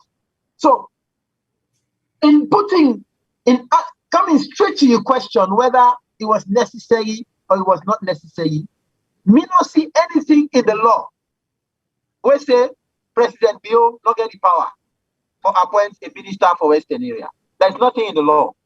So in other words, he has the power to appoint a minister for Western area. You understand? Even though he get the power, was it the wise thing to So do? let me come to the other aspect. Make I hold you there. Hold your thoughts. Hold your thoughts. Hold your the other aspects. Okay, hold your thoughts. Just because I always can like forget the caller them preference now this time. Just hold your thoughts. Caller, waiting on your name and who say you the call from? Me na Ibrahim, I come from US. Okay, go ahead, Ibrahim. What you get for we this evening? 2 minutes. It's Martina, thank you very much. Mr. Kroma, he really dedicated to it today. I hope say he get for the count on this program here if you get chance. He really dedicated to it today. I really appreciate that. God bless you all. You know, we president, when our president Bill, me call and caretaker because we just get in the country for some time. We get for commodity, so na caretaker, na so me they call him. It disgraceful na international television. It don't do in our country. Now it don't go as far as CNN, where be say worldwide. Now one of the biggest platform where majority people they watch now the world. This man they go sit down there and they go ask a question. They go disgraceful country. This now we the mortal man in our country they in Ake, the too much blood where they shed in that country they now the Ake the fed President Bill where they don't able answer correcting at the national television where they go disgraceful country. This now a stigma where be say it get for take a while, a decade before it come out now body there. Anytime you go now in a Salone and they say we are corrupt because we see a leader who is not the highest office, they go talk say Sierra Leone, the corruption are endemic. You know what that mean? It mean a lot. The time when they expect President Bill for when they talk, you know they talk. I don't know in PR then where he gets if they give him good advice before they go interview him. I don't know. Or if they study well before they go. You just they go no when you go talk no more. Anything can I more no more talk.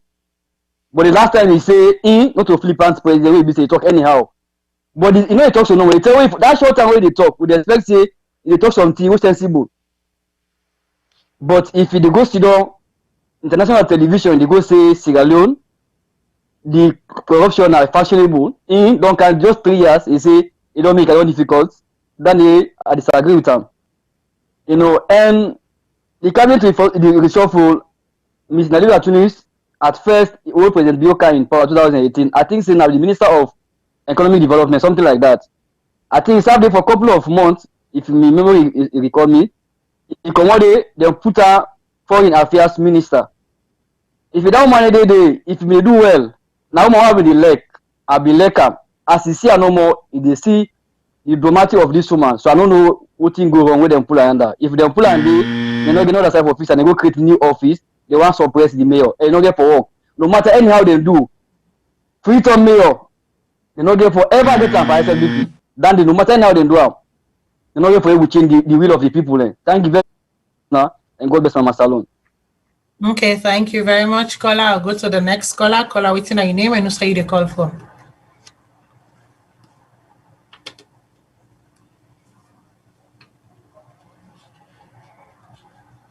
Hello, caller.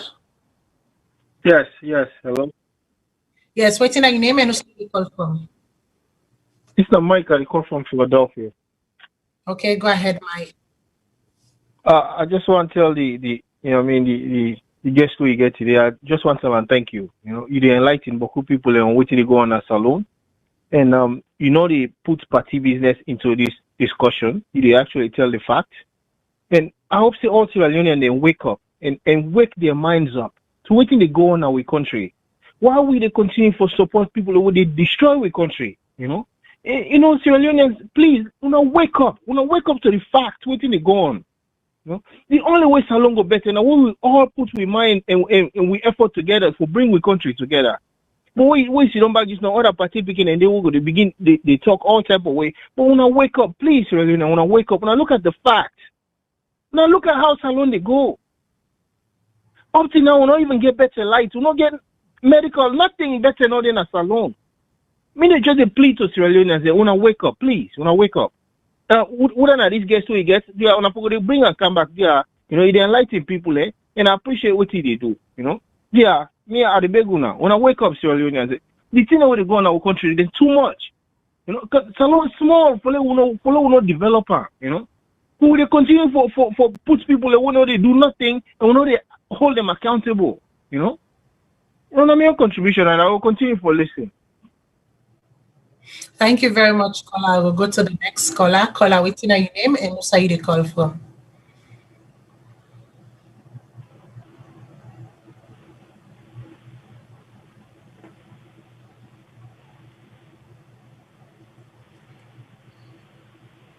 Hello, caller. Yes. Okay, what's your name? Yes, Mama. Howdy, buddy. Tell God, thank you. Yeah, I had a call from US. My name is Mohamed Kanu. Okay, go ahead. What do you get for we this evening? What I get for when I boku, but I don't get boku minutes, now 2 minutes I get back, we explain short what I get. And what did they happen to we president when a doctor, Julius, Brigadier Julius Mada Bio? What then they call Mada Bio, where then come? What did they do? They bulldoze.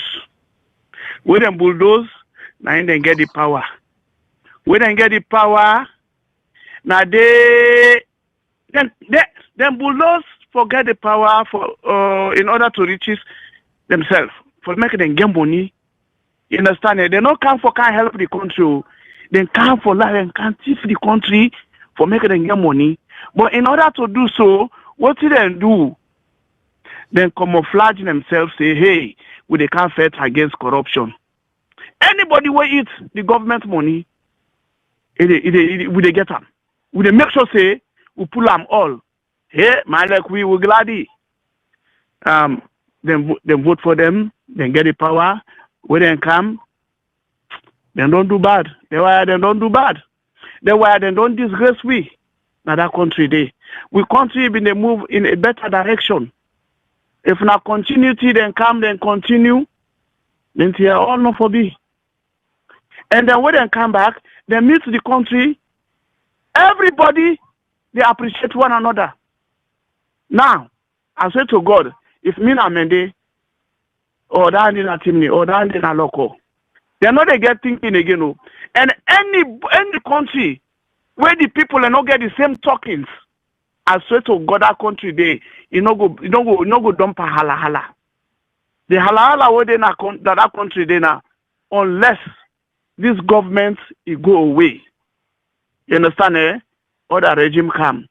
Hey, sober-minded SLPP members then they when na very good people them. Understand? But let God help we. We would come on America, yeah. We would come on England. We will see you go. Anytime we go to that country, everybody don't panic. They feel say no more, no password you meet today. No. Okay, sorry, caller. 2 minutes. I think they must have been done give some bonya anyways. I will go to the next caller. Caller, waiting your name and who's you the call from.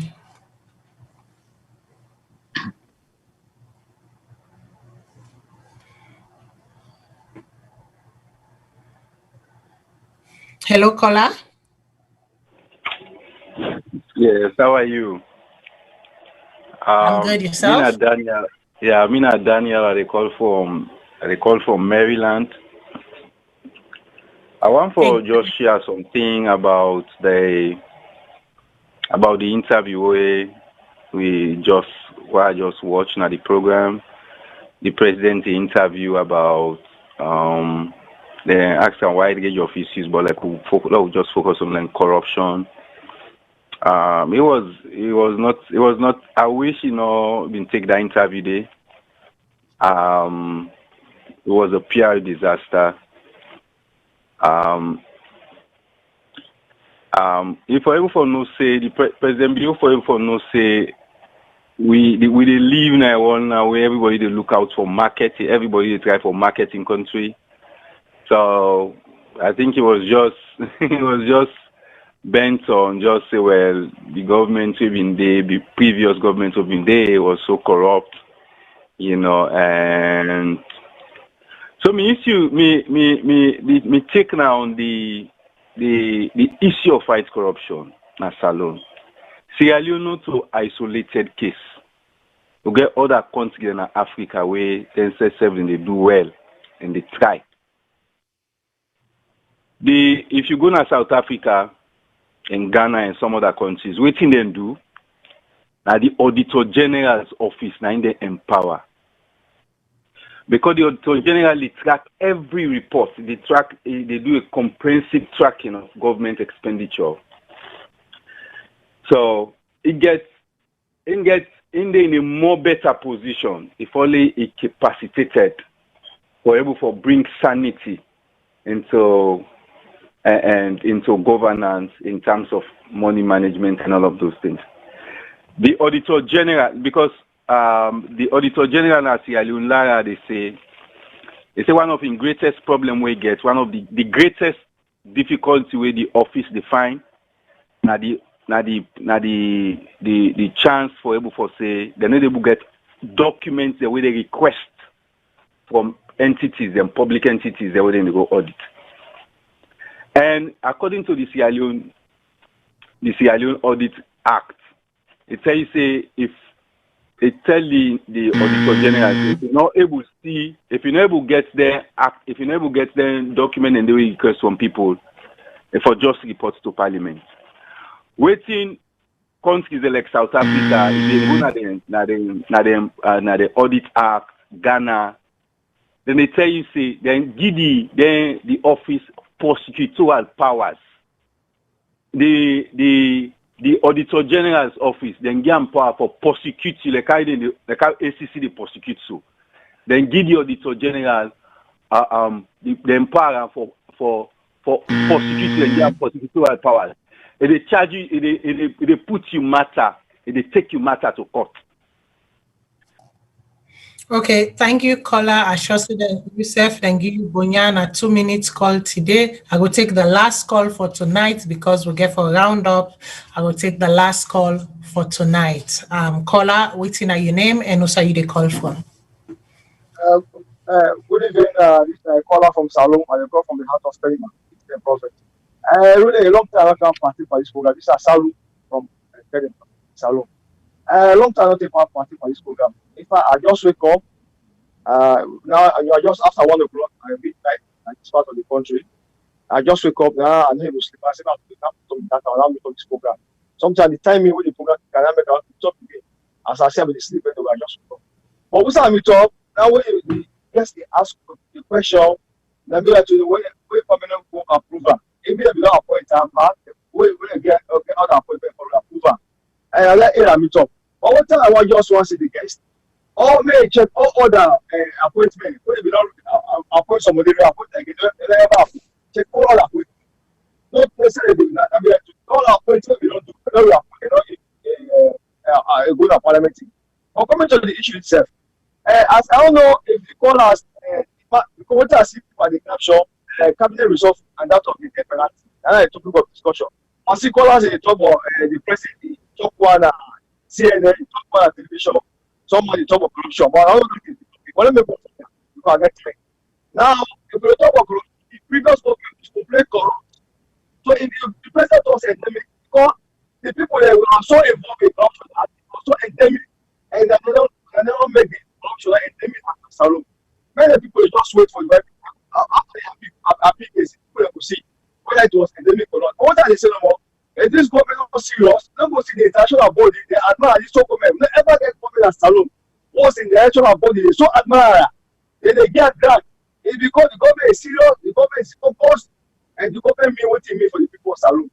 That tells you that this government, the international body, when they recognize that, they're serious. So that, you know, so I know about time. I don't really know the much of further. But that's the I want to say. This government is focused. That APC government was so corrupt. Every time the president always say top and say corruption in Salone is endemic. And I don't see who said the protocol they keep it. Because people that behave in reckless behavior or lawlessness, the police have no option for maintaining order. So for a lot of people don't want to be in charge of the government, they behave in reckless behavior in whatever form, you know, or lawlessness. They don't have the option. Ask the police for maintaining order. Unfortunately, I thank you so much. Thank you. Okay, thank you very much, Kola. That will be my last call for tonight because we need to wrap up this. And I go back to my guests, make a round up the Nabila Tunis issue. To the last caller, I think say waiting you get confused. You know, say if you did a cabinet and they move you from one position to another, you need for go back na parliament for go approve you.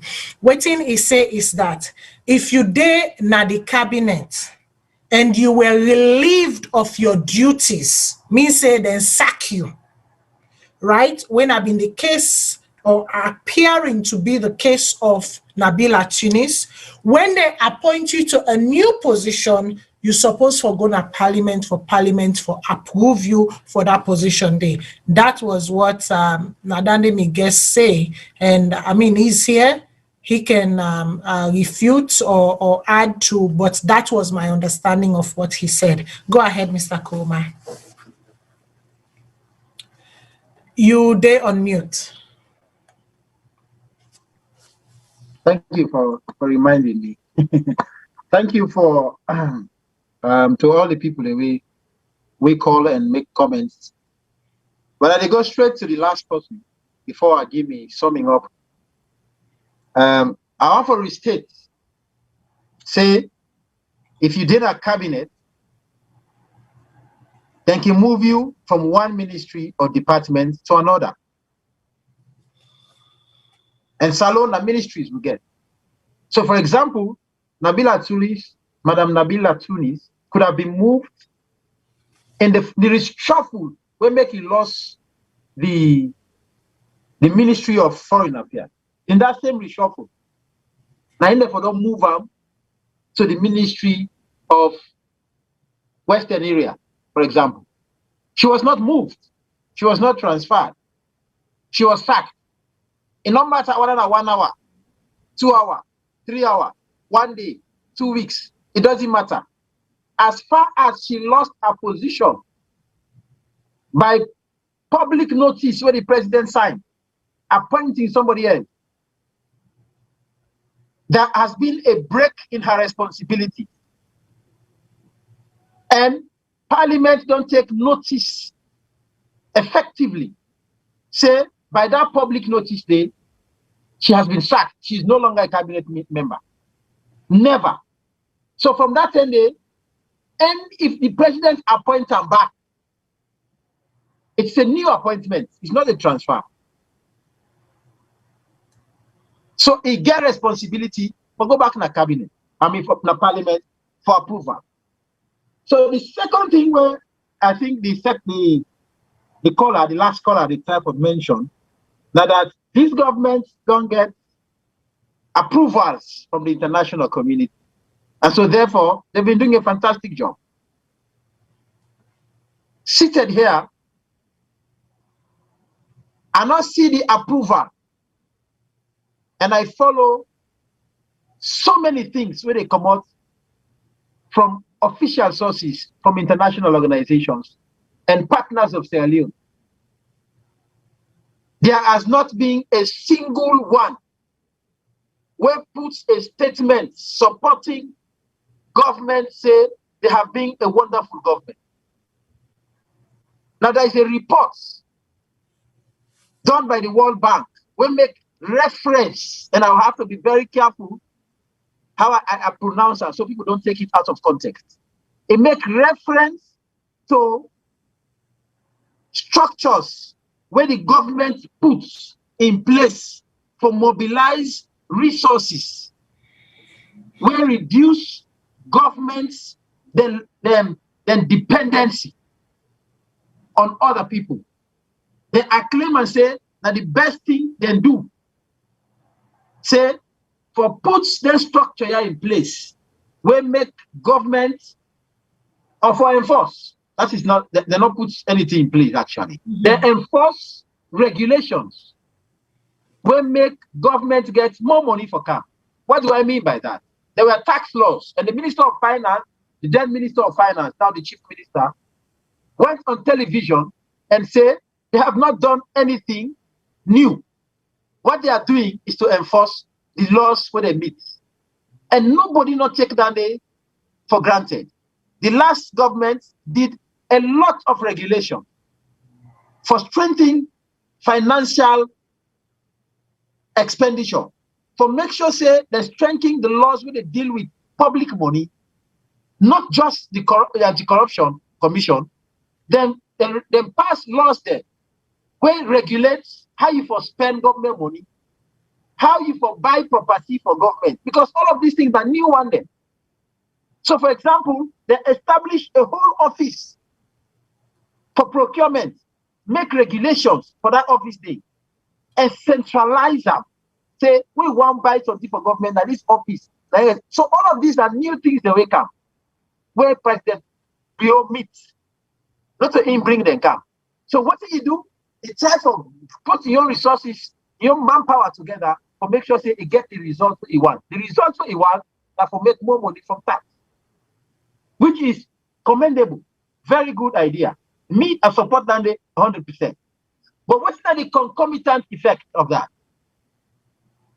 The effect of that is that because the governments will collect taxes, the way that they collect taxes, like England, for example, then they collect taxes in such a way where the people that they make money, the business that they make money, but then they pay huge taxes. The private sector collapsed. A lot of businesses they shut down. And if you notice, the first 1 year of President Bio, the administration, they collected more taxes than what they collect right now. The reason is simple. Small businesses, now they don't run the government. Now the money government don't use for run. Plus the money when they get from donors. Because with government, na bigger government. With government, when they make money, they don't know how to make money. That is why when they collect all the money, they use all the money for pay salaries. And that is why the government go on television and say, we have paid salary. But in actual fact, most people have not been paid. But the priority of the government appear to be now for take care of salaries. And talking about salaries, the wage bill as of this year don't almost cross 50%, additional 50% of what they meet. That is very huge. It's very, very huge. People that may think say that one day, this government, because of all the experience this way the last government gets in terms of managing resources, controlling expenditure, because now something forced the last government for control expenditure and cut down most of what they buy, and they call them austerity. Because of all that thing they did, people that may think say this government for don't learn from that and make sure say, as they promised, they reduce the wage bill, control government expenditure, and maximize money from by enforcing tax laws. But the first thing they do, now for condemn the austerity measures. And austerity measures not a bad thing. Nobody knows. Now, under this administration, and I read that they campaign against austerity measures. What the austerity measures they talk about? Now, simple thing, reduce government spending. Simple terms. But people they use the language austerity for full people in a salon because they don't understand what the austerity means, and use them as a political tool against the opposition, which is very wrong. Austerity. When I say government employ or apply austerity measure, now for say if we will spend 1 billion leos per particular thing, would they reduce them to 800,000? If we will spend 10 billion, would they reduce them to 6 billion or 8 billion or 9 billion? So that we go save the balance money for put on other side. That is what austerity means. It does not mean external or additional hardship. It not mean say we not get money. Even though austerity measures they come about for save the economy, for reduce spending, because they're happening. Because don't forget, before 2014, before Ebola came, Sierra Leone, now be the fastest growing, one of the two fastest growing economies globally in the whole world. But because of Ebola, the economy fell by -20.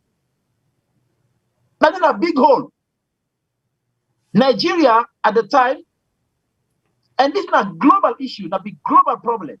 The United States get their own trouble. The recession period in America, where President Obama be just take office. And almost the same time the last Ernest Goldman government came in. And then when the corona, when the Ebola came in, it defeats all what the president don't get.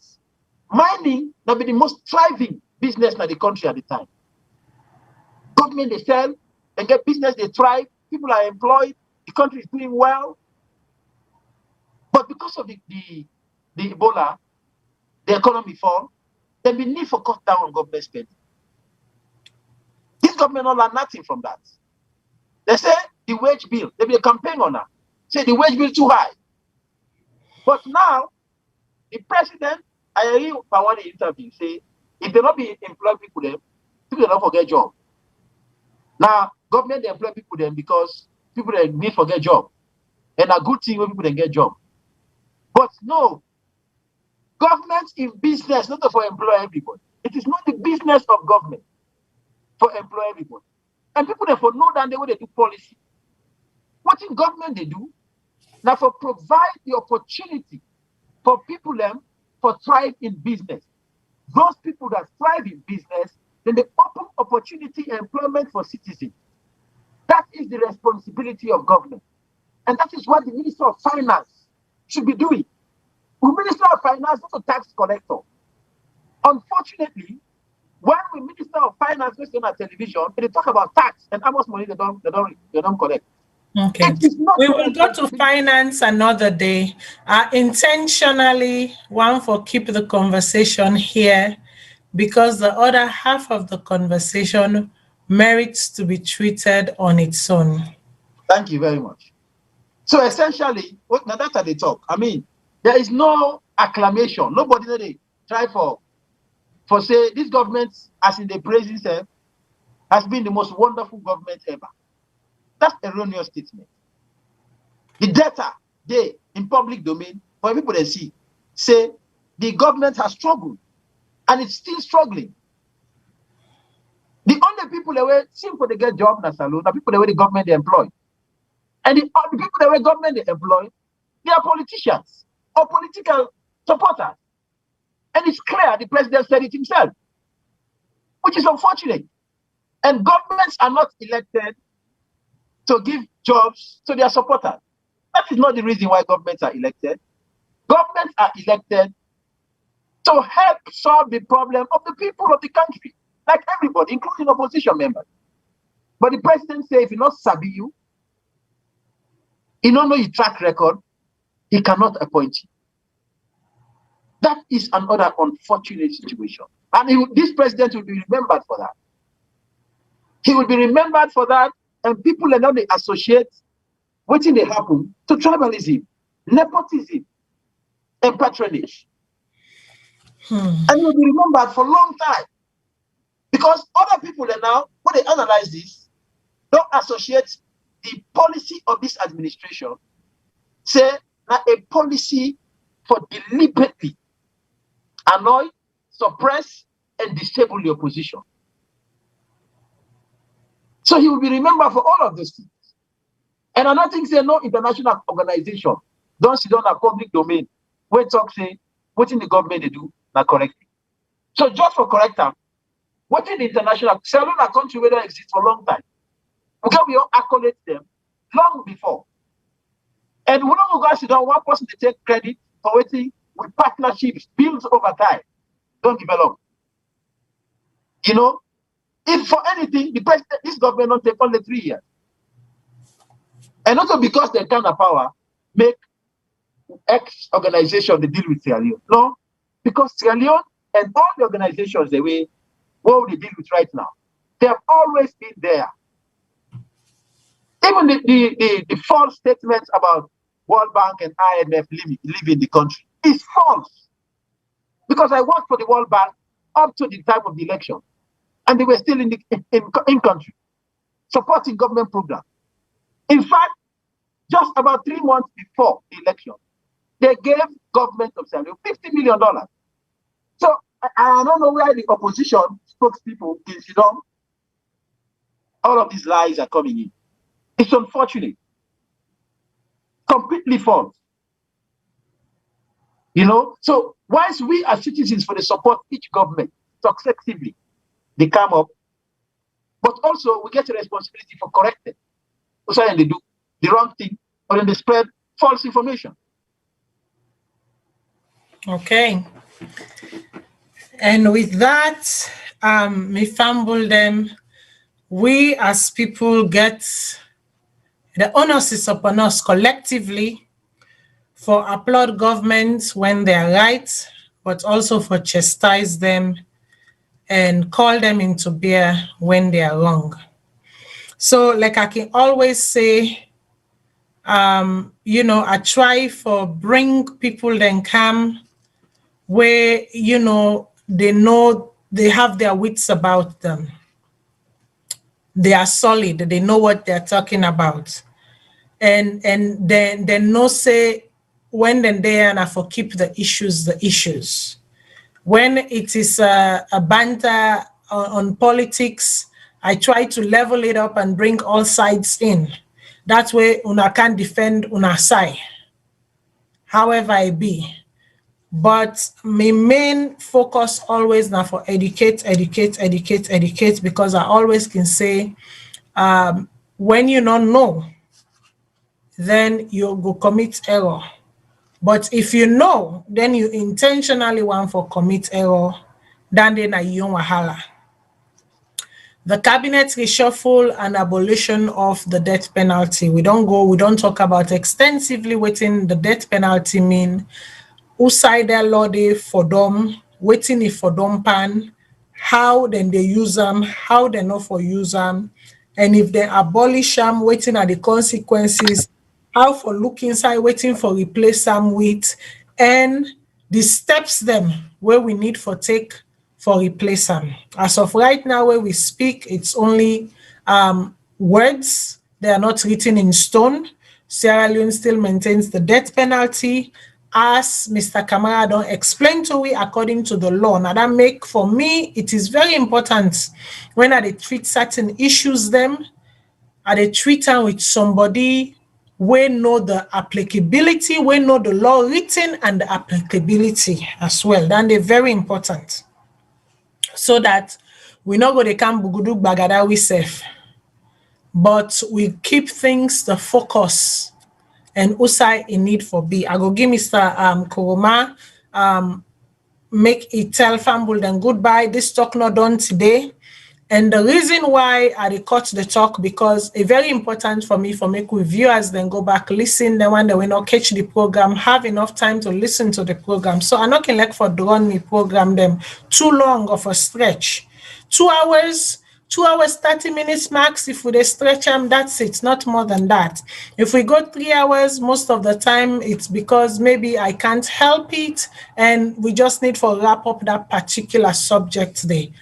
But we will come back. And when we come back, we are going to talk about the Ministry of Finance.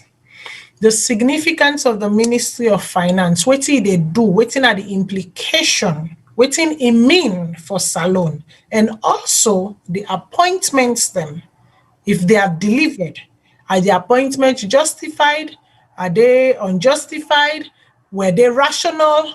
Were they irrational? We don't know. But that is a question we will look at, especially with recent, unfolding of, the person where they take care of the country in pause.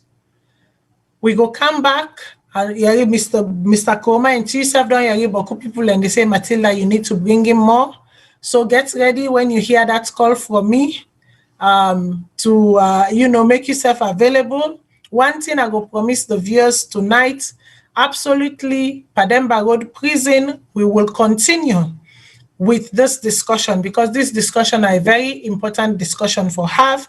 But like I say, we go focus, with centrality of the discussion go be mainly on finance, the importance of the Ministry of Finance, what it mean, because for me, education very important. Okay, they say my people perish for lack of knowledge, and I mean a Bible quotation, but how true it is when it comes to Sierra Leone. Mr. Kroma, I will give you one last time, make you say goodbye to people them, and also make you assure them, say yes, indeed, you will come back for can take on this topic with them. Thank you for for having me, and I tell thank you to all the on the way take part by the program. Me, I'm absolutely very busy person, but I will try. When it comes to Sierra Leone, I'll always try to make myself available and give me own small contribution. We all share idea. I mean, nobody not get monopoly, but once we sit on a forum like this and respect each other, I think we will learn a lot. There is something that you might know that I don't know. That's also, me say go get one small thing, or I go know where you don't know. You know, so in general, I think we don't talk lengthily about the death penalty. So we did now, we as citizens get responsibility for put with governments under pressure anyhow, and social media is helping in that direction. We for put a lot of social media pressure on this government to make sure say the president instruct the attorney general to draft statutes amending the laws them all we carry the death penalty so that they can remove them from we country in laws them. But also to make them pass appropriate punishments for offense them. We no longer carry the death penalty.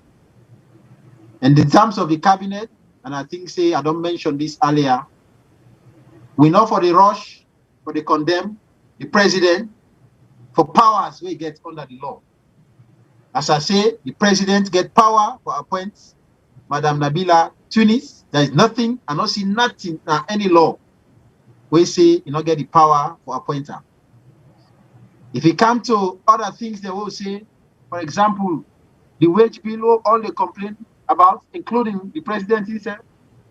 I think if I don't think unnecessary, say for appoint Madam Nabila and creates, and this is very important, it creates a new ministry will not ever exist in Salone. And it is not just the minister we appoint. Each ministry gets employees. So in other words, now other 150 to 200 people they follow, okay, for work under this ministry. So it's an extension of the wage bill we will talk about. The ministry now was just one person, but he also the count a deputy minister.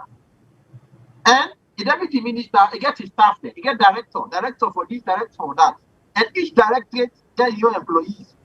He gets 1, 2, 3 people away. Senior head, policy head, this and that. They get other sub heads. They get office system where they work, where they sit. So it's a lot of other things involved. So we consider all of that together. No wonder people they say it was unnecessary for create this new office, because we get a very strong local council in the Western area where a lot of people they support. A lot of international community support as well. So therefore, don't just use that one day for save some money and what is it. But the president chose to appoint a new minister. When I mean, there is nothing illegal about it, but it affects the money, the small money we Salone the bigger. Because we country, as I say, we need to produce nothing. We country need to sell nothing. We need to exchange nothing. Not only the money way they squeezing out of people and small businesses, because not that big businesses, not a big money anymore. The big businesses they're all closed.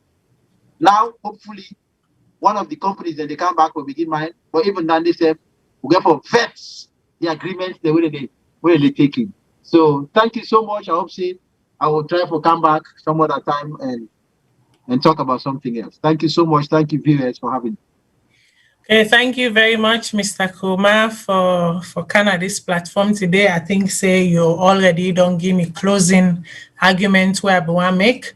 But again, I will still say within I get for say, not in the long extended way that I'll say it, but in a very short manner. Indeed, the reason why people went up evil, why people were where people have been vexed, the reason why make people in the question the appointment of Nabila Tunis as Western minister regional, not so because the president do something wrong constitutionally, because they well within his rights for do that day.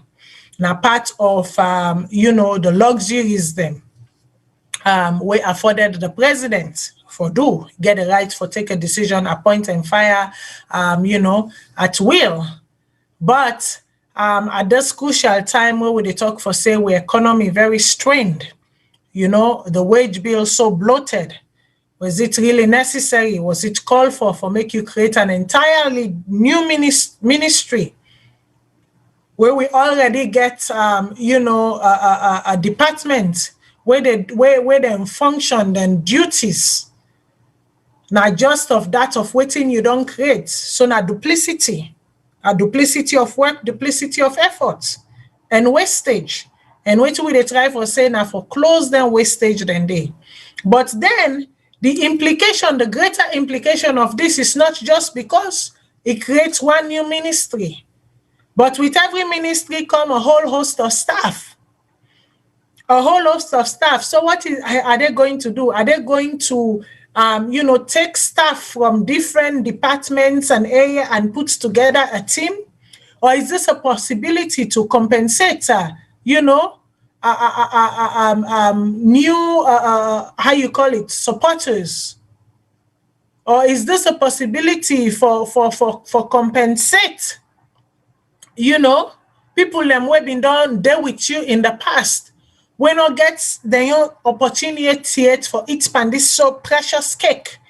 But this is the only way you can satisfy their hunger and thirst. I think this is the greater question we make Sierra Leonean them, so upset about the creation of this new ministry because of the implications them. All them people in there where they can give work so now you get for pay them. And what does that say about the wage bill?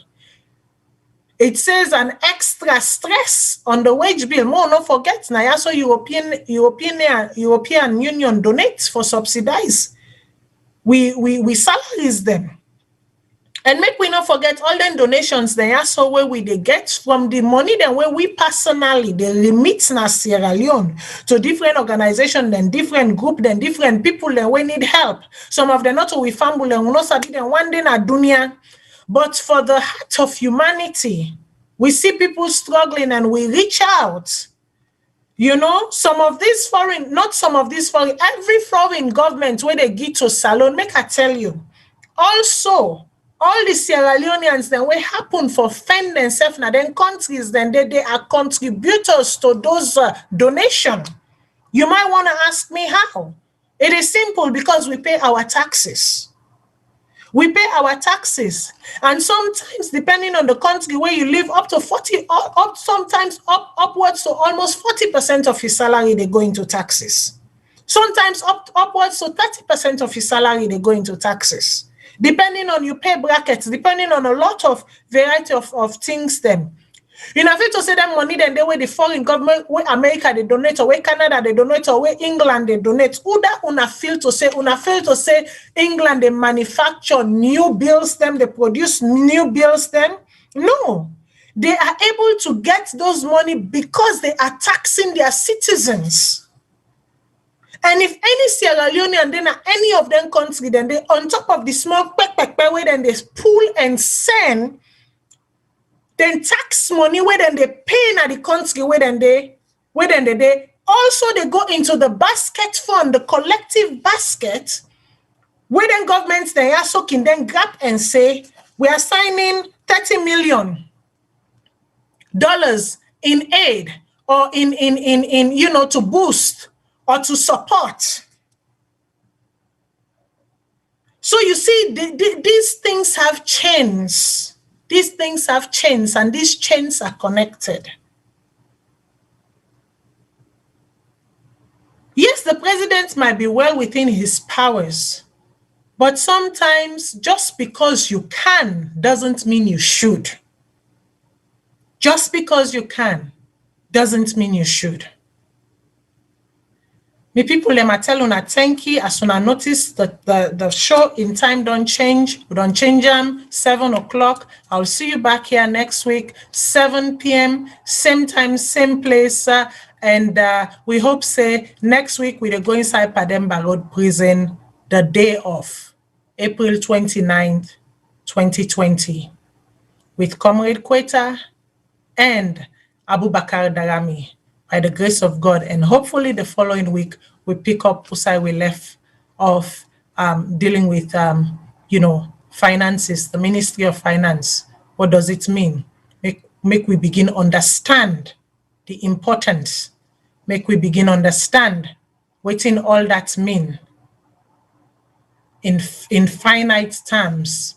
Because, like I can say, education is power. We need for educate ourselves. We need for educate ourselves. There is a lack of education in our system. There is a lack of education, understanding of the laws, the applications of the laws, the limitations of the laws, the gaps. Therefore, understand all the one and day. May God bless you. Anything we will defend at this world, may God continue forgive William.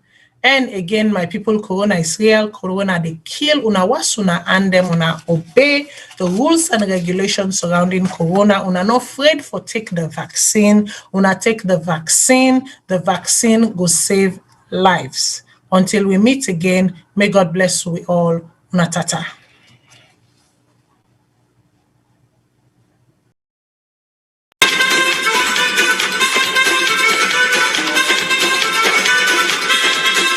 Hey,